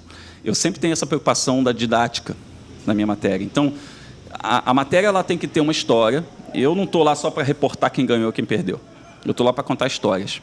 Então, quando eu conto uma história, eu crio identificação. Então, você vai se identificar com um personagem, o seu namorado com outro, seu vizinho com outro, sua mãe com outro. É assim, normal, natural, entendeu? Sim. Então, a gente traz o lado ali, como é que o cara é, como é que aquele piloto é, e por que ele está ali, por que ele está fazendo. O pano de fundo é o resultado esportivo. Mas, no fim das contas, a gente está falando de pessoas, né? E aí, eu lembro que eu fiz uma matéria uma vez sobre a Corrida do Milhão. E todas as matérias de Corrida do Milhão era aquela bobeira, assim, cara. Eu ainda era estagiário na época, eu via assim, e aí, vai fazer o que com dinheiro? Aí o piloto, E a gente sabe que tem piloto que olha para o prêmio da Corrida do Milhão, né? Óbvio que não é todo mundo que está nesse nível, mas tem piloto que vai falar, putz, nada, né? Porque o prêmio é dividido, começa por aí. Com a equipe inteira. Com a equipe, com o patrocinador, com os mecânicos, etc. Tem o imposto, o milhão, o piloto vai ficar com um pequeno pedaço, né? Que pode ser legal, pode ser 200 mil, que seja. Porra, é lindo 200 mil reais, óbvio. Mas, assim, dentro de tudo que ele faz, provavelmente ele ganha mais do que isso de salário, né? No fim do ano, tipo, por ano, né? Então, você fala, tá, bacana, é um bom prêmio, mas, assim, não vai mudar a vida, né? Mas pode mudar a vida de alguém. E eu lembro que eu fiz uma matéria que é o que o bônus para os mecânicos ia fazer na vida deles. E aí eu peguei 3 mecânicos que tinham vencido a Corrida do Milhão, né? Um com o Thiago, eu não me lembro com quem agora, mas assim, eu acho que foi um com o Daniel, um com o Ricardinho, um com o Thiago Camilo. E aí eu falei, tá, o que você fez com o prêmio? Ele tinha uma microempresa de brownie, ele tinha comprado uma máquina de embalagem, e com essa máquina de embalagem ele conseguiu vender para fora, ele só vendia na cidade dele, ele conseguiu exportar, digamos assim. O outro pagou o casamento da filha, que era ela queria muito... Não, casamento não, festa de 15 anos. Pagou a festa de 15 anos da filha, que ela queria muito ter uma festa de 15 anos e tal, ele não tinha condição disso, que ele pagou a festa de 15 anos da filha, e o outro botou o filho numa escolinha de futebol. Então, assim, são sonhos tangíveis, são sonhos de gente como a gente, entendeu? Não é aquela coisa do piloto milionário, prêmio milionário, você fala, pô, isso não é minha realidade. Agora, quando você joga isso para a realidade da pessoa que está vendo, aí você criou acessibilidade. Aí você falou assim, esse esporte não está tão longe de você, entendeu? Porque o cara que está ali talvez ganhe um salário menor que o seu.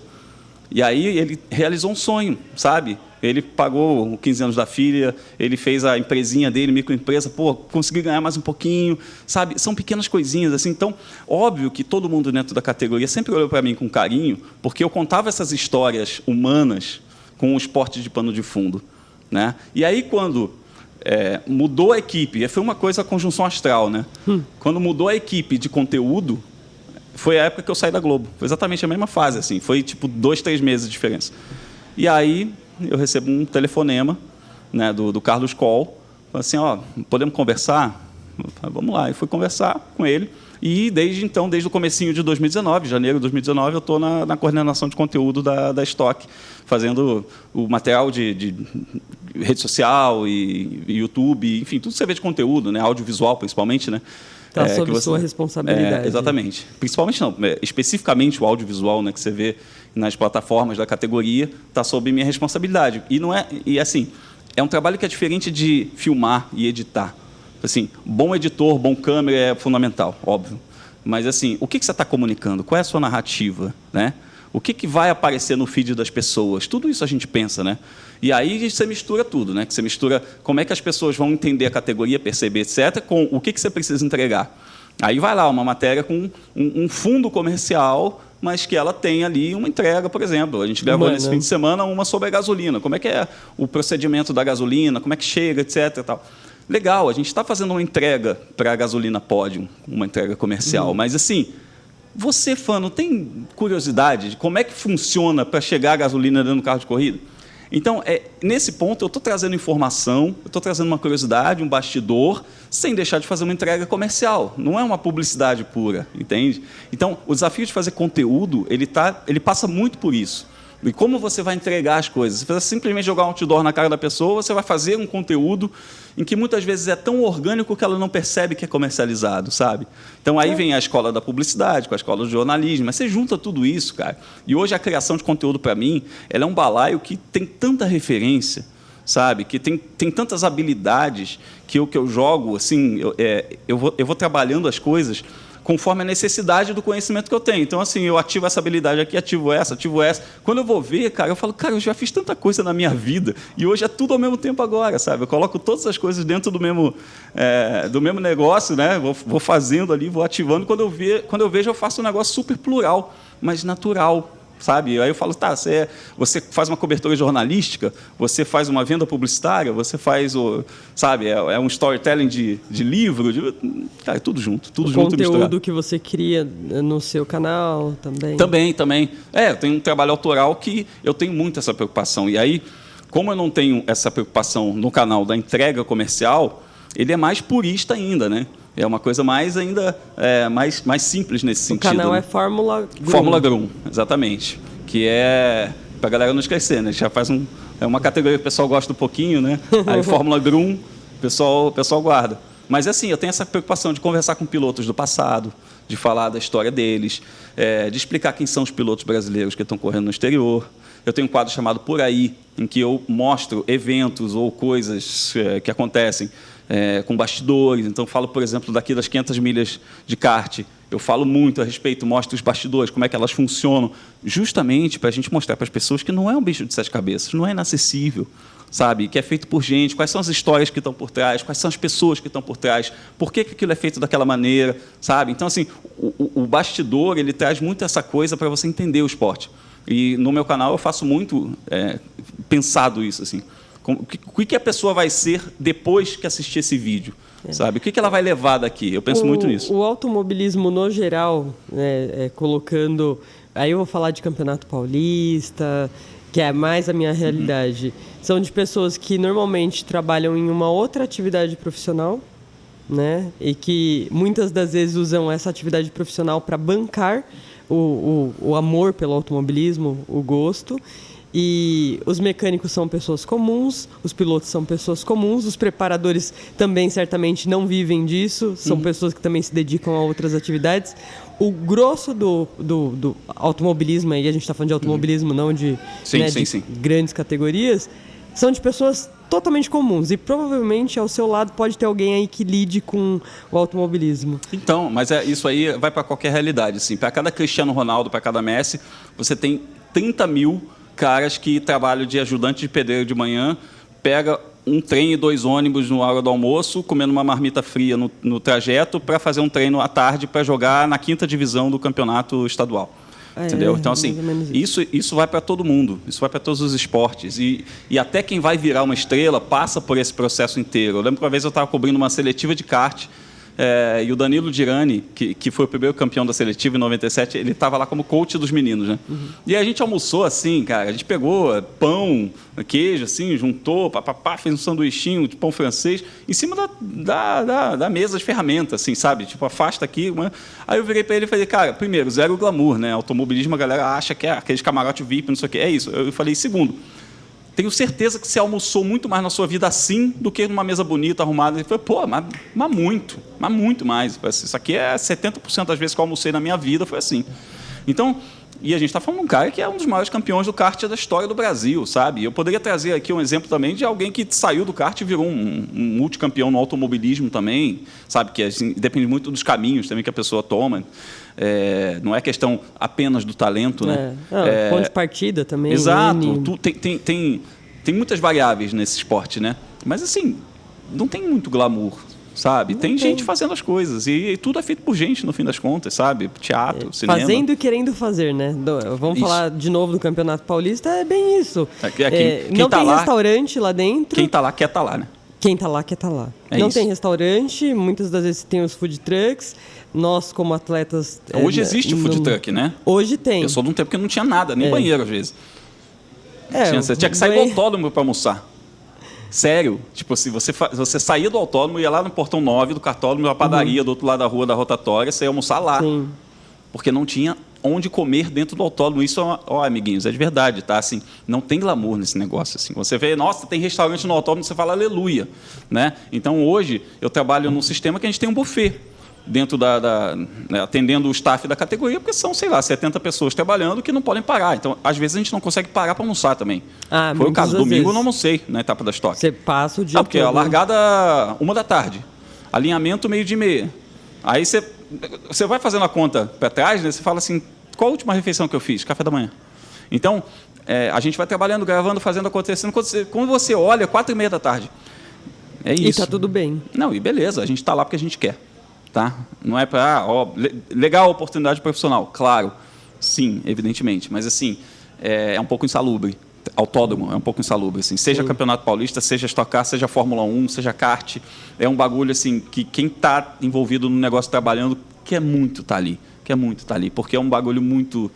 barulhento, tem barulhento. Cheiro de etanol. Não, barulhento, gases tóxicos, cheiro... e um barulho que não para, não cessa, né? Quando tem categoria suporte. Então, é o dia inteiro com barulho.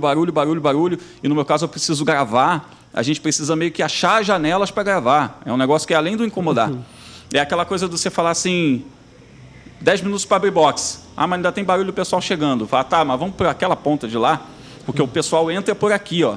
Aí dá uma janela. Aí você dá uma janela para você gravar num lugar que vai ter menos barulho, porque antes de abrir box, 10 minutos, o pessoal ficava assim, você não pode ficar perto do parque fechado também. Então, assim, você vai jogando o jogo, entendeu? Então, entra de novo no que eu falei, assim, você conhece autódromo? Você sabe como é que funciona? Né? É bem isso. É bem diferente. Aí o pessoal chega lá, nunca viu, fala, vou gravar. Aí começa lá com uma GoProzinha. Eu tô aqui com... Ih, gente, não deu. Aí você vai para outro lugar, não sei o que, não sai nada, não faz nada. Entendeu? Porque você precisa saber onde você está, com quem está, por quê, etc. O que tipo de equipamento você vai investir, né? Então, é muito do jogo, né? É muito do jogo. Quem está lá quer estar lá, sabe? É porque está na gente, entendeu? Não tem muito essa coisa de, não, eu vou para o autódromo porque, vão me descobrir, eu vou virar a próxima estrela do jornalismo. Não, querido, você está lá porque você quer estar lá. Entendeu? Você quer conforto, fica no sofá. Até entendo quem fica no sofá fazendo conteúdo também, sabe? É confortável, é legal. Ver no setor TV é bom, mas, assim, autódromo é diferente. É pesado. É pesado, mas é legal. Muito. A gente abriu falando de o que você quer ser ou, né, qual o seu projeto lá. Aliás, o que você queria ser quando tinha 10 anos. Você já queria ser comunicador, já gostava de automobilismo e hoje você voltou ao seu sonho de infância sendo comunicador e lidando com automobilismo e hoje lidando com a principal categoria do país, né? A gente que falou de Fórmula 1 e hoje a Stock Car se tornou, haja vista $1 a quase 6, a principal categoria ou pelo menos o sonho de uma série de pilotos. É um processo que já vem de muitos anos, né? Não é de hoje. Já vem da construção da marca. Já vem um projeto que, assim, essa coisa da Stock ser um plano de carreira, a gente está falando de pelo menos uns 20 anos, porque ela era uma categoria dos grandes pilotos nacionais, que ela surgiu em 79, e até ali o ano 2000, vamos colocar esse corte temporal, que foi quando mudou o regulamento para o chassi tubular, deixou de ser carro de rua, entrou a TV Globo, etc. Era a categoria dos grandes pilotos brasileiros. Quem eram os grandes pilotos brasileiros? Os caras que faziam carreira aqui dentro. Ingo Hoffmann, Paulo Gomes. Você fala, não estou falando que esses caras são ruins, pelo contrário, esses caras são gigantes. Tá? Mas é que assim, você fala assim, piloto ele fazia assim, Fórmula 1 ou Nacional, né? Aí o cara que ficava no Nacional, ele fala assim, o cara que não deu certo lá fora, tinha essa visão aqui. Mas desculpa, né? Pelo amor de Deus, um Ingo Hoffmann, um Chico Serra, esses caras assim, são caras muito grandes, né? São caras de grande história, grande valor, pilotaços, mas a galera tinha esse olhar de assim, o pessoal que não foi lá para fora, né? Hoje tem uma galera que não se dá o trabalho de ir lá para fora. Fala assim, para que eu vou lá? Aí já sai do kart para Stock Light, já faz o caminho do turismo, entendeu? Faz uma categoria de turismo antes da Stock Light para se preparar, faz a Light, vai... Você vê Felipe Fraga, cara. É um cara que foi campeão da Stock Light com, 23 anos de idade, uma coisa assim. Ele estreou com 18, ganhando corrida, em 2014. A primeira corrida dele na Stock ele ganhou. Um fenômeno, um talento incrível. Conheço esse moleque desde que ele tinha 14 anos de idade. Conheci aqui na Granja, inclusive. Um piloto incrível. Turismo. Tá lá, correndo Le Mans. Sabe? Daniel Serra ganhou Le Mans 2 vezes, já. Sim. 2017 e 2019. A galera não tem ideia do que é 24 horas de Le Mans, gente. É gigante. Então, assim, essa galera está aqui correndo, fazendo carreira no Brasil. Porque hoje é viável você ter uma categoria que não tem só vaga, digamos assim, para 3 ou 4 pilotos profissionais, né? Como era o caso na época. Eram muitos pilotos bons, uns 5, 6 ganhavam dinheiro daquilo e os outros eram pilotos, né, que completavam seu orçamento, etc. Hoje, você tem 32 vagas no grid, né, e, cara, tem pilotos que eu vou te falar, estariam em qualquer categoria do mundo. São muito parelhos ali, a distância pilotos, é pelo entre eles. Isso, 25 carros no mesmo meio segundo, sabe? E não é anel externo, é assim, aconteceu em Goiânia, no circuito misto. Eu olhei lá no Q2 da classificação, em final de 2020, tinha 21 carros dentro de meio segundo. Eu falei, gente, então assim, o cara piscou, perdeu, sabe? E aí a gente está falando de pilotos que poderiam estar correndo Le Mans, não está correndo em IMSA, qualquer categoria do mundo, até categorias de Fórmula, sabe, Endurance, que fosse, que estariam fazendo bonito. Tanto que a gente tem hoje, Marcos Gomes, que é campeão da Stock, está correndo o Mundial de Endurance, o Daniel Serra ganhou o Le Mans 2 vezes, está correndo piloto oficial da Ferrari no Mundial de Endurance, sabe? A gente está falando de caras que são muito talentosos e que têm muito valor lá fora. O piloto estoque é visto lá fora como falar, pô, esse aqui, e ganha-se hoje, um cara desse ganha mais hoje aqui do que sendo o piloto Mercedes lá fora. Assim, o cara vai ser piloto financeiramente. O contrato de um cara para ser piloto de fábrica da Aston Martin, por exemplo, no Mundial de Endurance, ou para ser piloto numa equipe de ponta na Stock Car, é mais vantajoso financeiramente ele correr aqui. Porque profissionalizou num ponto que está tudo num nível muito alto, entendeu? Então, faz diferença você ter um cara fora de série também. E aí a gente olha hoje para o grid da Stock, pô, eu não vou nem citar nome para não ficar mal lá, né, com os amiguinhos, mas assim, você bota ali uns 15, 18, pelo menos, assim, em condições reais de ganhar campeonato. Você fala que ou tem caras que já não estão mais no auge, ou caras que estão começando, etc. Mas assim, você tem uns 18 ali que você fala assim, cara, se der tudo certo para esse cara esse ano, ele é campeão. Fácil. Assim, 18, 20. Fácil, assim. É a questão de encaixar tudo, automobilismo, esporte coletivo. Sim. A gente sabe que a equipe precisa funcionar, o equipamento precisa funcionar, precisa ter liga entre piloto e engenheiro, etc, etc. Então, assim, depende de muita gente para tudo acontecer, tá? Então, e depende, por exemplo, também da sorte. Às vezes acontece uma coisa, pô, eu vejo 2019, se eu não estou enganado, que o Thiago Camilo ganhou 6 corridas e teve uma quebra que ele zerou. E o Daniel Serra ganhou uma, foi um campeonato super constante, mérito, claro, da constância dele, mas assim, fez diferença essa quebra do Thiago, óbvio, entendeu? E aí o Thiago acabou perdendo o campeonato para o Daniel por causa de uma quebra. Então, aí você vai dizer que foi ruim, ele ganhou 6 corridas. Foi ótimo, pilotaço, entende? Então, assim, tudo precisa encaixar para acontecer. É um processo. O automobilismo é um esporte muito coletivo, né? Todo mundo fala o piloto, a pontinha, tá ali, mas tem tanta gente para fazer aquilo acontecer. Inclusive, eu até brinco, falo, pô, ganhou porque tinha o melhor carro. Eu falo, pô, parabéns, então, porque deu certo, né? Como assim? Falo, bom, deu certo. Você tem uma equipe de Fórmula 1, a Mercedes, por exemplo, tem 1.400 funcionários para fazer 2 carros de corrida. Não estou falando da montadora, não. Estou falando da equipe de Fórmula 1. Da equipe de corrida mesmo. Porra, então quer dizer, aquelas pessoas trabalham intensamente para fazer 2 carros serem competitivos. Vai dizer que isso não é um esporte coletivo. Entende? Então, nesse sentido, o fator humano faz muita diferença. O financeiro faz, claro. Inclusive para investir em melhor material humano. Né? E aí, uma categoria como a Stock, que hoje a gente está multimarca, tá? Mas assim, a base de equalização ela é muito forte. Os chassis eles são equalizados, os motores são equalizados. Então, são carros iguais, se você pensar assim, né? Mas até 2019, por exemplo, era realmente padrão, era tudo exatamente igual. O que faz um carro ser diferente do outro? O acerto de chão é a equipe que faz. É a equipe, é o material humano, entendeu? O quanto você consegue fazer um acerto, um setup melhor, o quanto você consegue jogar do jeito que o piloto gosta mais, o quanto você consegue ler melhor a pista. Então, a gente teve uma situação que a pista choveu de manhã. Lá no Velocitar aconteceu isso, choveu de manhã. A pista vai estar seco na hora da corrida, mas não é aquele seco da classificação de ontem, porque a pista está mais virgem, não está emborrachada como estava. Cara, tudo isso é variável, tudo isso o piloto e a equipe precisam trabalhar para fazer o negócio acontecer. Então, hoje existe um regulamento em que inverte o grid dos 10 primeiros na corrida 2. Então, assim, o cara, às vezes, ele classificou mal, teve algum problema, largou em 18º. Qual é o trabalho dele na corrida 1? Terminar em 10º, entendeu? Então, ele trabalha para escalar esse pelotão, mas se economizando, porque ele sabe que, largando na pole, na corrida 2, ele tem que sustentar uma galera atrás. Então, assim, não adianta você gastar todos os seus pushes, acabar com o seu pneu. Você tem que largar nessa primeira posição na corrida 2, tendo condições de se defender e de avançar. Né? Então, a gente estava falando de estratégico. meritocracia nesse aspecto de inversão do grid. Também tem mérito na inversão do grid, né? Não deixa de ter. Não deixa de ter. Assim. E é uma coisa da leitura de corrida, né? O quanto você consegue trabalhar. Então, tem gente que evita trocar push, que a gente chama de trocar push. Né? O push to pass, tem um cara passa numa volta, aí na outra volta o cara usa, passa, o pessoal fica trocando push. O cara fica atrás, fica só vendo. Né? Aí chega na parte final, o cara vai, pum, descasa o push, passa os dois. 10º lugar, larga na pole. Aí os outros que estavam lá se engalfinhando, largam em 11º, 12º, terminam em, sei lá, 8º e 9º. Sabe?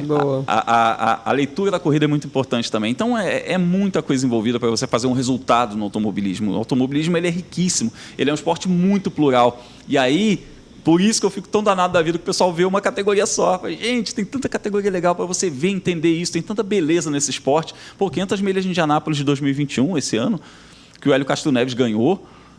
Primeiro que é gigante o que ele fez, né? Primeiro que o que ele fez é assim, ganhar 4 vezes as 500 milhas de Indianápolis, é assim, coisa dos deuses do automobilismo. Ele entrou no hall dos caras assim que eu não vou nem me dar o trabalho de falar quem são esses caras, porque talvez sejam nomes que a galera não esteja tão acostumada. Assim, é mais fácil você, mas né? 4 vezes teve alguém mas, também assim, que já ganhou, além do Hélio? Ao Anser Sênior, né? Pai do Anser Júnior, o AJ Foyt e o Rick Mears.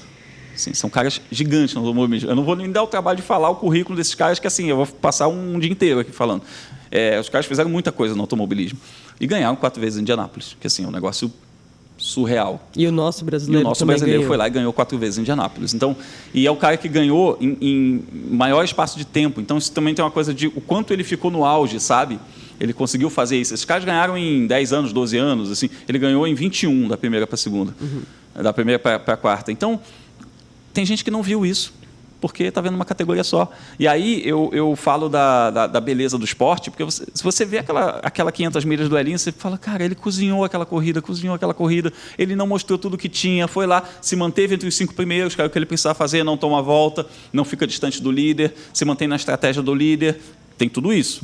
Cara, deu o último stint ali, que são base de 6, 7 paradas, né, em Indianápolis, deu o último stint, cara, o Elinho foi pro pau, assim. E aí tudo que ele desenhou de ultrapassagem em cima do piloto, o Alex Palou, que foi o campeão dessa temporada, é o piloto que estava liderando, você vê como ele dobrou o cara, né, Days of Thunder, né, ele passou por onde o cara não esperava. Aí o cara foi lá, ameaçou ele, pum, passou aqui.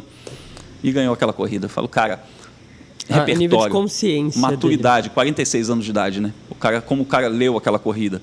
Então, assim, quando você consegue do sofá, na televisão, enxergar tudo isso e falar, nossa, que esporte sensacional, né? Eu assisti essa corrida e eu lembro de ter falado para o meu coach como seria importante se um evento daquilo tivesse em cadeia nacional, né? E não só por ser automobilismo, por gostar tanto de automobilismo, mas é um brasileiro herói. Né? Num evento que para o mundo é importante, que para nós aqui até é por isso que eu falei de informação, né? Porque a informação ela precisa ser primeiro jogada de alguma forma para causar a curiosidade minimamente, mas ela precisa ser consumida. Tem gente que não consome e deliberadamente e depois reclama que não tem espaço.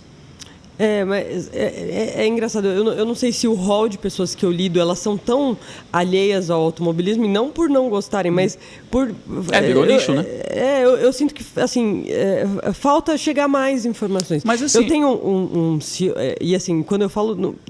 eu tenho um pouco de verdade no que eu estou trazendo para você. Eu tenho um CEO de uma grande companhia, X.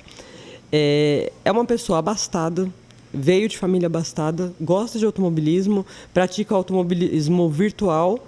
E quando eu contei para ele que eu era piloto, aí ele falou, Fernando, eu preciso ir no autódromo. Eu falei, você nunca foi? Então. E repito, eu não estou falando com qualquer pessoa, eu estou falando com o CEO de uma grande companhia. Né? Eu tiro pelo meu exemplo. Eu já disputei mais de 10 edições das 500 milhas de kart. Cara, isso é surreal. Assim, isso é surreal. Assim, quem sou eu? Eu sou jornalista. Entendeu? Você é piloto? Não. Você foi piloto de kart na infância? Não. Eu sou jornalista. Você tem carteira de piloto? Não, eu nem dirijo. Então, nem dirige. É uma bela curiosidade. Eu já disputei, não dirige. Não dirijo, cara. Eu não dirijo. Eu já disputei mais de 10 edições das 500 milhas de kart. Por quê? Porque eu fucei, fui lá, fiz por onde, entendeu? Eu dei meu jeito. Mas é disso que eu tô falando. Tem que fuçar. Tem que fuçar.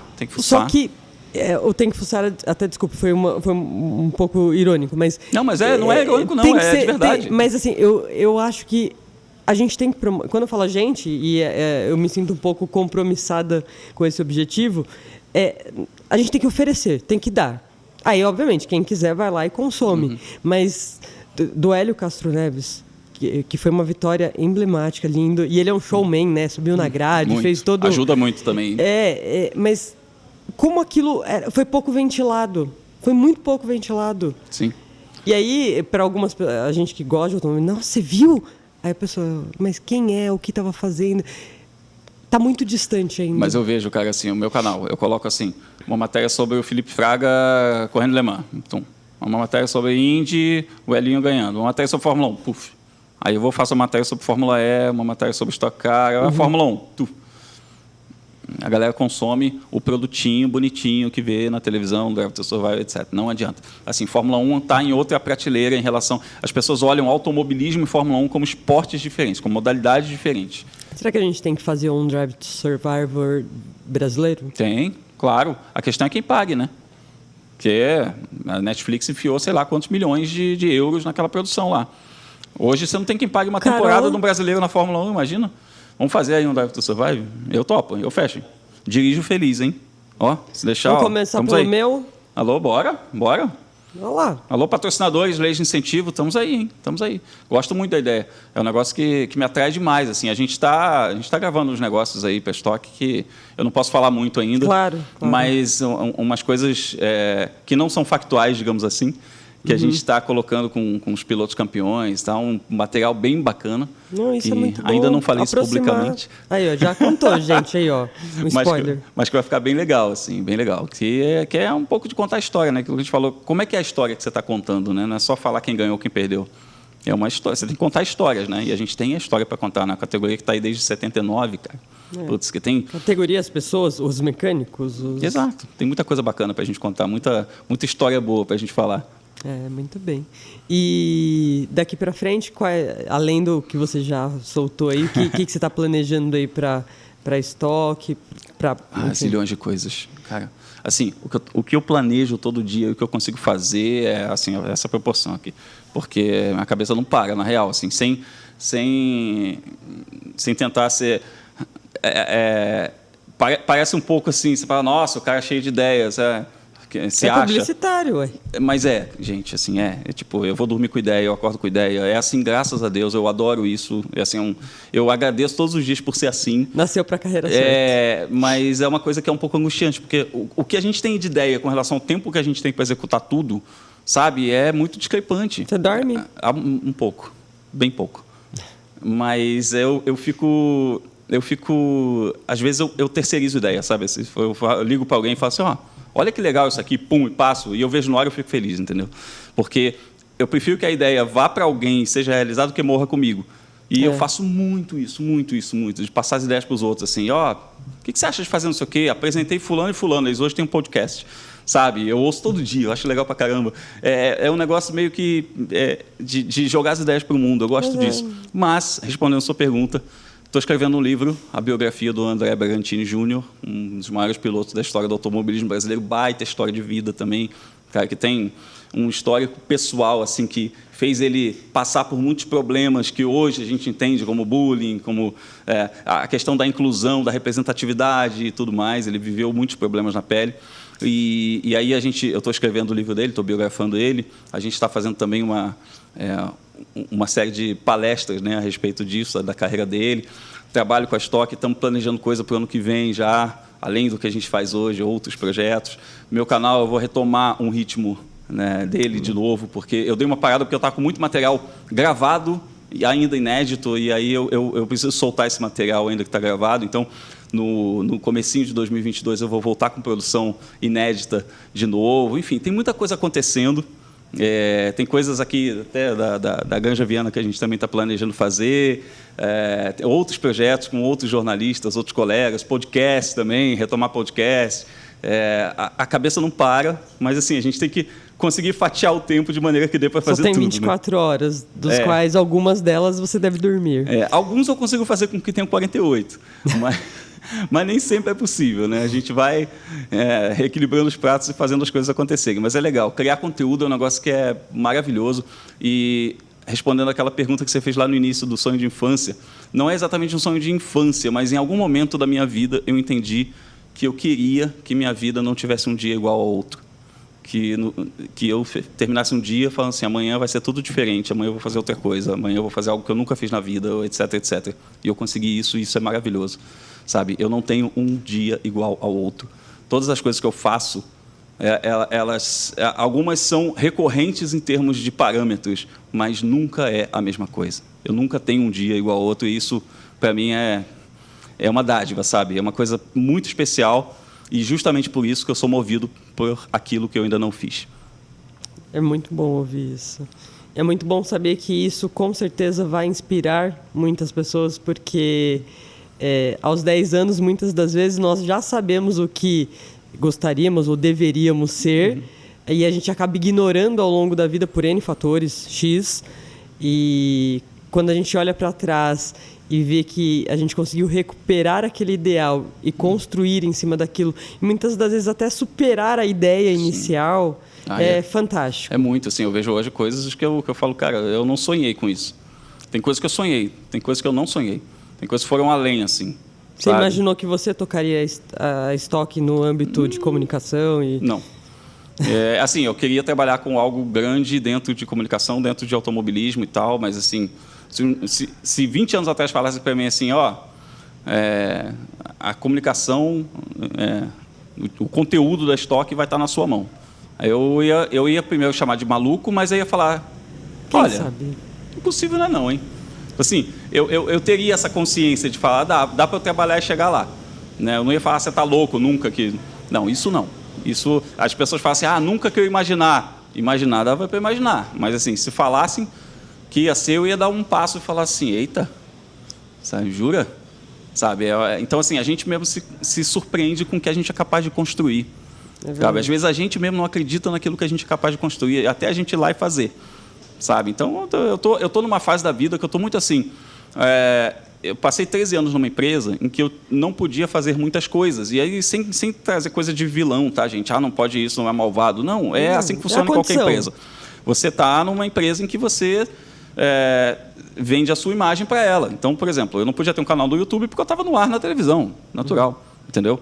Hoje as regras são mais flexíveis, mas na época não era diferente. Então, eu tive alguns projetos que eu não pude realizar por conta disso. É um preço que eu sabia que eu estava pagando, era consciente, mas que hoje eu estou realizando muita coisa justamente por não ter essas amarras, né? Desestabiliza de um lado, porque as amarras elas também seguram algumas coisas, mas, por outro lado, a gente fica um pouco mais solto, né? Mais freestyle, mais ao sabor do vento. E eu estou aproveitando um pouco essa fase. Eu estou mais ao sabor do vento, fazendo as coisas, experimentando mais. Eu estou com 45 anos de idade, 26 anos de comunicação. Em momento algum eu sento nisso e falo assim, quase 30 anos de carreira, eu não sei nada, cara, está mudando todo dia, tudo muda toda hora, sabe? O que eu consumi ontem é diferente do que eu consumi hoje, do que é diferente do que eu vou consumir amanhã em rede social. Eu tive uma reunião outro dia com o pessoal do TikTok, que eu falei, gente, é um mundo completamente diferente do que eu tinha de parâmetro. Mas eu não fiquei naquele pânico de falar assim, essa coisa do... Eu fiquei empolgado, eu falei, cara, quero fazer isso aí. Entende? Então, essa coisa de ser movido pelo que você ainda não fez, ela é muito valiosa também para você se redescobrir, você mudar o que você já foi, você não envelhecer, sabe? Os anos passarem é inevitável, envelhecer é opcional, cara. Você escolhe se você vai ficar parado no tempo lá, no meu tempo era legal, ou se você vai falar, o que está rolando aí? Quero fazer também, entendeu? Quero brincar com vocês. E eu brinco com o pessoal e é super legal. Tá? Tem gente na minha equipe que, nasceu... depois de eu já estar trabalhando com comunicação, entendeu? Eu tenho 26 anos de carreira, tem gente que tem 23 de idade, cara. Tem gente que 20, Pô, é lindo, a gente troca muita ideia, eu adoro, todo mundo aprende com todo mundo, sabe? É maravilhoso isso. É uma troca muito rica. É uma troca muito grande que eu quero sempre. Então, eu me alimento muito disso, sabe? Essa fonte da juventude, digamos assim, dentro da comunicação, ela está muito ligada a com quem você está trocando, né? É o maior barato. Então, eu não tenho essa coisa de olhar para trás, sabe? Eu estou sempre olhando o que eu ainda não fiz, o que ainda tem para fazer, o que ninguém fez ainda também, além do que eu não fiz, o que ninguém fez ainda. Então, eu traço minhas metas muito assim, tanto para os clientes quanto para a minha vida mesmo, para as minhas coisas. O que ninguém fez ainda? Qual formato que eu nunca vi no ar? E aí eu tento criar um negócio inédito, um formato inédito, e eu vou atrás, cara. Você vai ver muita coisa ainda acontecendo. Mas, acima de tudo, o objetivo é se manter no automobilismo. Se manter novo? No automobilismo. No automobilismo? Sim. Automobilismo é plano A. É uma mudança de carreira que eu fiz consciente. Então, eu fiz essa mudança com 30 anos de idade. Quando eu vim morar em São Paulo, eu tinha 31 anos de idade para trabalhar com automobilismo. Eu virei um estagiário com 30 anos de idade. Isso não é uma coisa fácil. Isso não é uma coisa fácil, tanto no sentido do aprendizado, que você está lá tentando entender como é que as coisas funcionam, tem os meninos de 20 anos voando, entendendo tudo, sabendo tudo, porque nasceram já falando aquilo, e você está meio que tentando entender o que está acontecendo. Quanto no fator financeiro, né? Porque, tu imagina com 30 anos de idade você ter salário de estagiário, né? Ainda terminando de pagar uma faculdade. Então, assim, você vai, né? Você é sua. Então, são sacrifícios, são coisas que eu fiz consciente para fazer acontecer. Fiz acontecer, deu certo, beleza. Então, assim, o automobilismo é meu plano A porque eu escolhi o automobilismo. Agora, eu tenho meus clientes na área institucional, eu faço meu trabalho em outras frentes, estou escrevendo um livro que é sobre um piloto, mas eu quero escrever livros que não são sobre automobilismo também. Então, comunicação é minha vida, sabe? Eu faço isso desde que eu me entendo por gente, e o automobilismo foi uma escolha. Mas também não é assim, não é um caminho fechado. Não né? é um caminho fechado, não é a única via que eu vou seguir ou que eu queira seguir. Quantos livros você já... Não, que eu fiz até hoje, nenhum. É daqui para frente. Daqui para frente. Não, eu tenho algumas coisas já escritas, mas publicados nenhum. Tá? Infelizmente ainda não deu tempo, né? Entra muito na coisa da nossa rotina. Você é muito é que a gente está nessa coisa de falar, não, na nossa época, porque existem alguns marcos importantes no automobilismo, né? Mas nós somos jovens, né? Sim. Casa dos 40, não, tranquilo. somos jovens. E eu respeito muito a coisa do livro, eu respeito muito a maturidade do texto também, sabe? O meu texto, hoje, ele é estruturalmente muito parecido com quando eu tinha 20 anos. Só que eu refinei algumas coisas do texto que eu olho hoje e falo, nossa, eu não escreveria desse jeito há 20 anos. E eu respeito muito isso. Eu tive um professor, Roberto Assaf, jornalista esportivo, grande figura, que ele fez o primeiro livro dele aos 40 anos de idade. E aí ele fez 12 livros em 10 anos, a partir dali. Ele falou, sabe? Abriu a porteira. Aí eu perguntei para ele, por que isso? Ele falou, porque eu não estava pronto antes. Sabe, foi tão revelador isso para mim, né? Até o Saramago fala que ele escreveu coisas quando ele tinha 18 anos e que ele jogou no lixo porque eram horríveis. E aí ele fez o primeiro livro, eu acho que tinha 42, alguma coisa assim também. A gente está falando do Saramago, né, cara? Pelo amor de Deus, assim.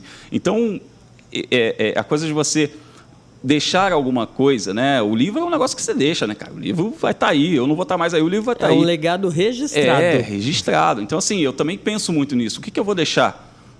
Então, quando eu penso nos livros que eu já escrevi algumas coisas, as coisas que eu quero publicar, passa muito por isso também, né? Do como as pessoas vão me ver depois. Eu fico um pouco de vergonha. Eu falo, pô, será que eu vou escrever um texto decente, né? Então... Não, mas eu acho que quando a gente tem, aí, de novo, né, no campo das sensações, quando a gente tem muita segurança daquilo que a gente se propõe a falar, a escrever, eu acho que esses monstros vão saindo da frente, né? Bom.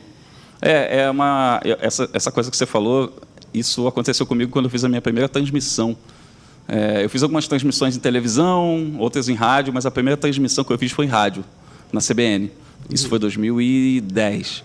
Aí estava sentado eu, o Oscar Ulisses e o Lívio Oríquio. Eu sou... Oscar, beijo para você. Eu sou amiga, entre aspas, né? Talvez não sei se com a mesma proximidade que você, mas eu adoro o Oscar. E eu estava lá, cara, eu olhei e falei, cara, o Oscar Ulisses e o Lívio Oríquio, assim, eu ali, né? Aí, tipo, na primeira eu soltei um negócio ali que o Lívio contestou, mas não é isso. Eu falei, não, é isso sim, não sei o que. Aí o Lívio falou, é verdade, você tem razão, não sei o que. Já deu, né, aquela, opa, né? Falei direitinho e tal. E eu fui levando a transmissão, cheguei. E quando eu cheguei em casa, minha mulher perguntou, e aí, como foi? Eu falei, cara, nasci para isso. Sabe? Aquela sensação que eu falei tão fácil, foi tão simples. Mas, ao mesmo tempo, quanto mais você vai fazendo, mais você pega a responsabilidade, mais você vai... O que eu vou falar aqui, que isso, que aquilo... Fica menos natural nesse sentido. Sim. Né? De você pensar o que você vai falar. Mas, você não tem mais a inocência de uma criança, né? mas, ao mesmo tempo, fica mais natural a maneira como você faz. Né? Você consegue automatizar algumas coisas e fica menos tenso, etc. Mas, assim... É muito gostoso, cara. Eu adoro. Transmissão é um negócio que eu vou falando ao vivo. Falar ao vivo, você viu aqui, né? Vou ficar falando. Adoro falar. Entendeu? E aí, quando está acontecendo alguma coisa, você vai comentar em cima, falar, analisar, etc., eu vou embora. Então, passa muito também pelo quanto você entende que dá para fazer aquilo, sabe? Quando eu corro de kart aqui na Granja, por exemplo, eu sei que eu não sou um piloto. E isso é a chave do eu gostar do que eu estou fazendo. Porque se eu entro numa 500 milhas de kart, querendo bater o tempo do Rubinho, acabou para mim. Eu não vou chegar nem no cheiro. Mas eu entendo que eu tomo um segundo do Rubinho. Legal? Bacana. Aí eu vou atrás, aprendo, sabe? Aproveito, se diverte também. Me divirto. Estou andando sozinho, estou me divertindo. Aí chega um Gaetano de Mauro, passa, me chama, me dá vácuo, passo junto com ele. Entendeu? Ele está dando volta nos carros, eu passo junto com ele. E o cara fica dando joinha, sabe? É mó barato isso, sabe? Passa um Tony Canaan, passa esses caras assim, que são caras, um Thiago Camilo. A gente troca ideia na pista, sabe? A gente fala, não sei o quê, pá, vai você, fala, não, vai depois.